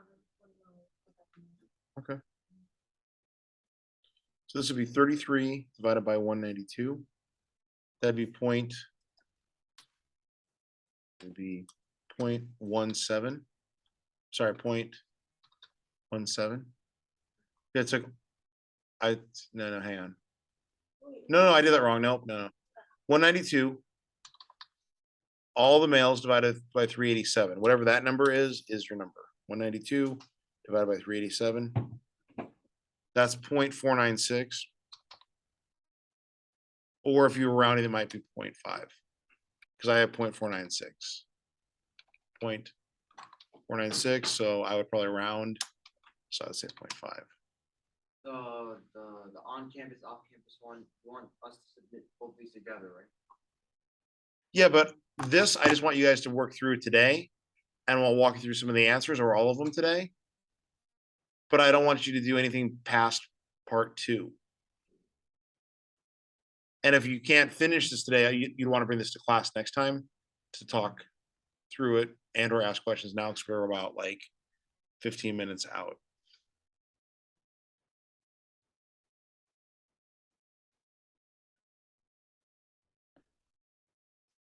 Or we can do it as a group if that would be helpful. We can do that too. But I want you guys to try, I want audience participation. So like, let's talk through it and how you got there. And then if it makes sense, we'll keep going. Number 2, 195 divided by. 87? Yep. So whatever that decimal is, does everyone know how we got there for number 2? 195 females out of everybody. So whatever decimal you have. These are mine that I created by hand, so I don't have. So that should be like 0.5. That's about the same. Yeah. We don't really have to round. What is it probably selecting a student who's in athletics? So out of all the students in athletics, it should be 55. Out of all the students, it should be 387, right?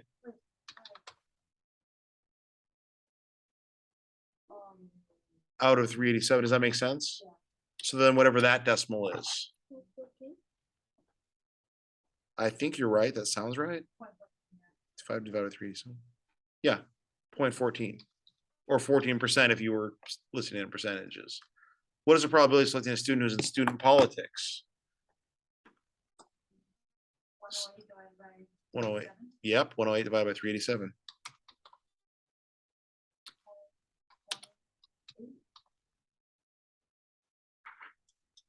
What is the probability of selecting a male student given that he is in student politics? A male student given that he's in student politics. 54. Oh, yeah. 54 divided by 192. Yeah. Of all the males, yeah, that'd be right. What do you get?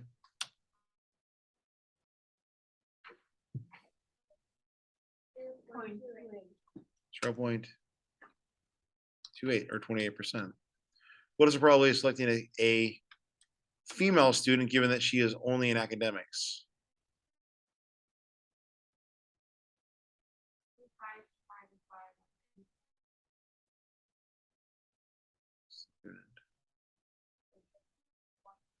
I think that's 25 over 52. What is it? Let's what's probably selecting a female student out of all the academics. She's only in academics. So that'd be 25 out of 52. Does that make sense? 25 divided by 52. Yeah, that's probably about 0.50.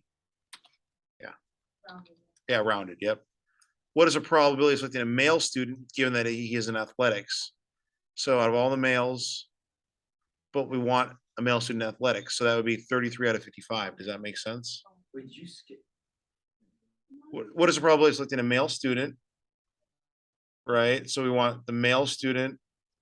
No, 33. I think you, 25 divided by. I think it's 0.3. Oh, 50.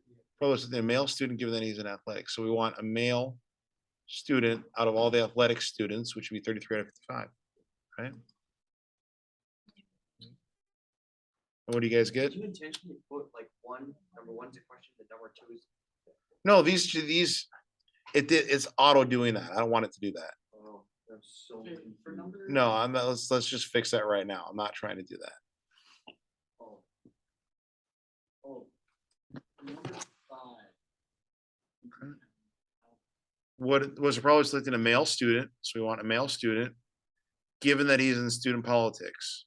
54 out of all the students in politics. Given that he's in student politics, so don't you start with student politics first? Like, So yeah, 54, that should be 108, right? Yeah, 108.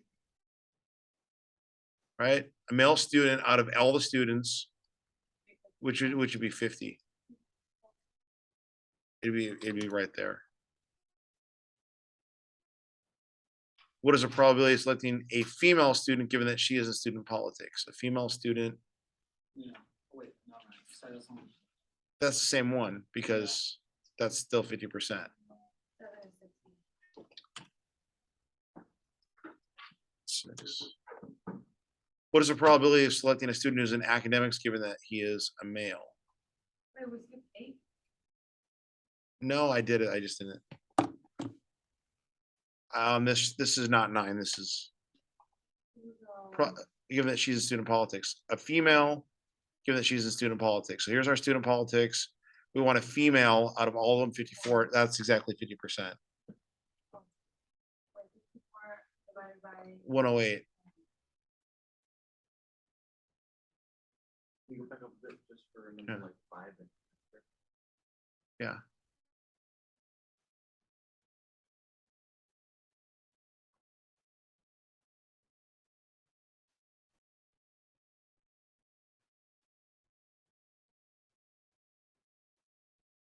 There's gonna be homework, but I'll explain it to you on the worksheet with your own scenarios. I'll explain kind of the direction I'm thinking, and it would enrich your understanding, then we could talk about it beginning of the next class. But we can certainly do, 8 is 50, right? yeah.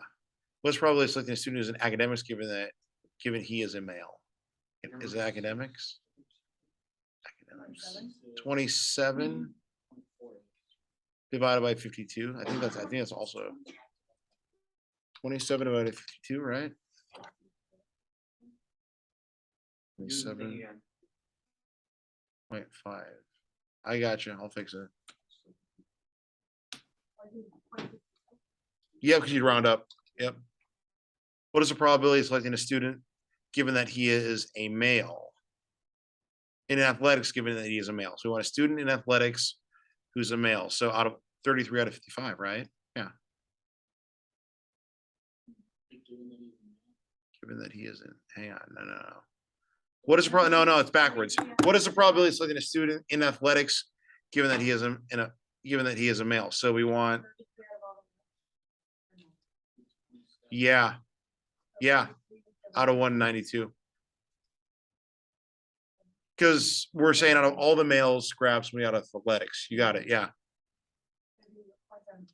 33 out of 192 is 0.17.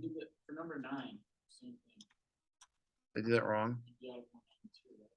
What's the probability of selecting a student who's in academics given that he is a male? Out of 192. Because we're saying out of all the males. Yeah, you're right. So that one's, 27 out of 182. yeah, that should be. Where was that? 2014.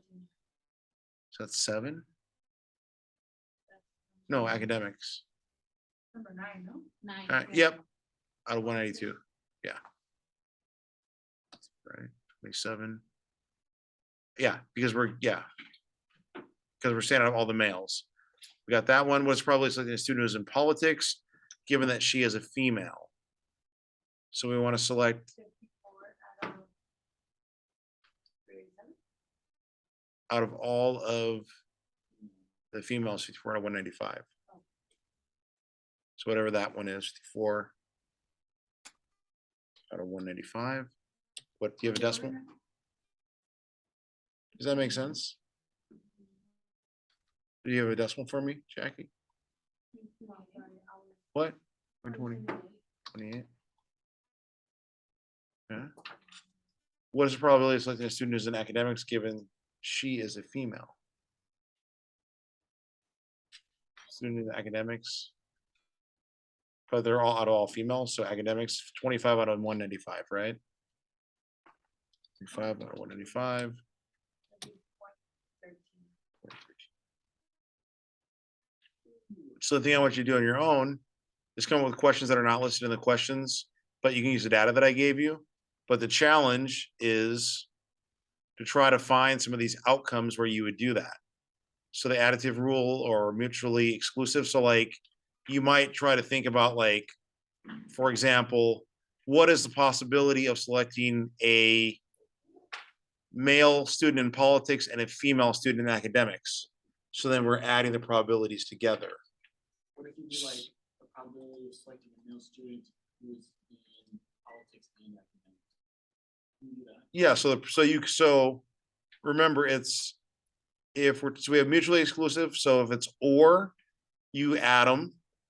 If there's a probability of both outcomes where outcome 1 does not impact outcome 2, which they wouldn't if it's like a female in one and a male in another, you multiply them. And then you should either be multiplying or adding your probabilities based on how you're selecting them. Oh my. And the challenge is not to just think of something simple. The challenge is to try to combine like, try to combine two. If you really want to geek out on it, combine three, but like two is the idea. Could we do some that are simple? That have- Yeah, but I'm saying like, don't do 13 that are simple.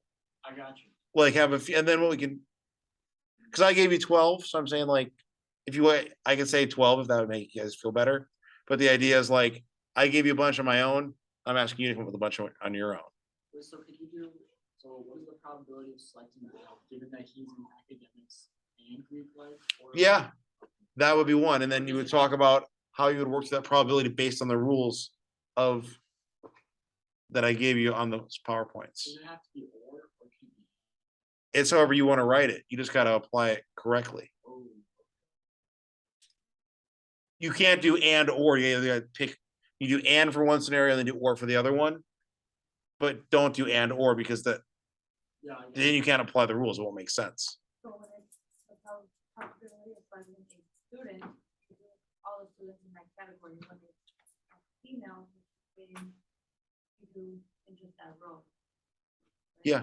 Yeah, that's right. Yeah. Yeah. So if we're talking about like just a female, then it's That row. that row. But you could also say what's the probability of selecting a female in student politics and Greek life? Or you could say what's probability of selecting a male in student politics and a female in Greek life? Right. Or you could say a male in this or a female in that. And then you work through that probability. And you give the answer. Yes. Yeah. So provide 12 questions for example. Yeah. Okay. And is this homework? Yeah. Okay. Because we're not going to finish it. I mean, we got 5 minutes. There's no way. I thought it- So this is homework, the review, the test. But see, How there's are really, we going- honestly, guys, there's not a lot of homework. The web assignment stuff you're going to do anyways. And the pre-test and post-test you're already doing anyways. The only big thing you're really doing is like the review And then. and some scenarios. Wait, this is fill also out due, homework. right? Yeah, but you can't hand it in yet because we got to do chapter 6. So we handed it in next class, during class? Probably in classes, we'll get through the chapter 6 stuff because the chapter 6 stuff is actually on this worksheet is super simple. So come to class ready to present your reviews and your scenarios, and then we'll talk to the probability. And if you totally don't make sense, we'll talk about it. If I'm like, that looks weird, or your math doesn't make sense, and you can use that to guide you with the PowerPoint. Because that's the learning works. Like the more you dive into it and practice, the easier it gets. I know there's a little bit of homework, but we only meet once a week.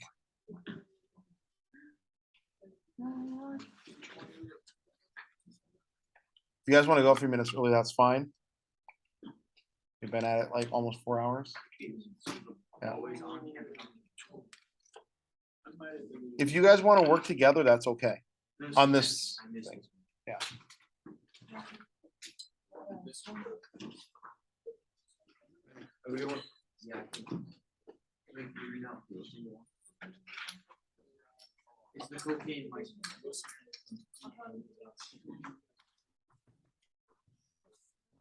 I want you guys to- And I'll hang out for a little bit if anyone has any questions or whatever. Otherwise, I'll see you all in a week. Wait, we have to turn in the off-campus, on-campus. part, right? No. No, because we still had to check. I just want you to be ready next week with your scenarios. We're gonna talk through your scenarios that you came with those groups, and you're gonna do the review 1 through 4. And then our test will be like No, a week later or several days later. Send out an email clarifying. You want an email with everything like usual? I'll do that for you guys. That's fine. Just to clarify, like, this needs to be done by class next week. Yeah. And No, I'm talking about the one, the cocaine mice, off-campus, on-campus. Fill it out. Is that you? Yeah. The first worksheet is due. Yeah. Oh, okay. The first worksheet you guys had in ASAP that we did in class. Oh, we did This already, one right? that we did already. Yeah. Thank Yeah. you. You're welcome.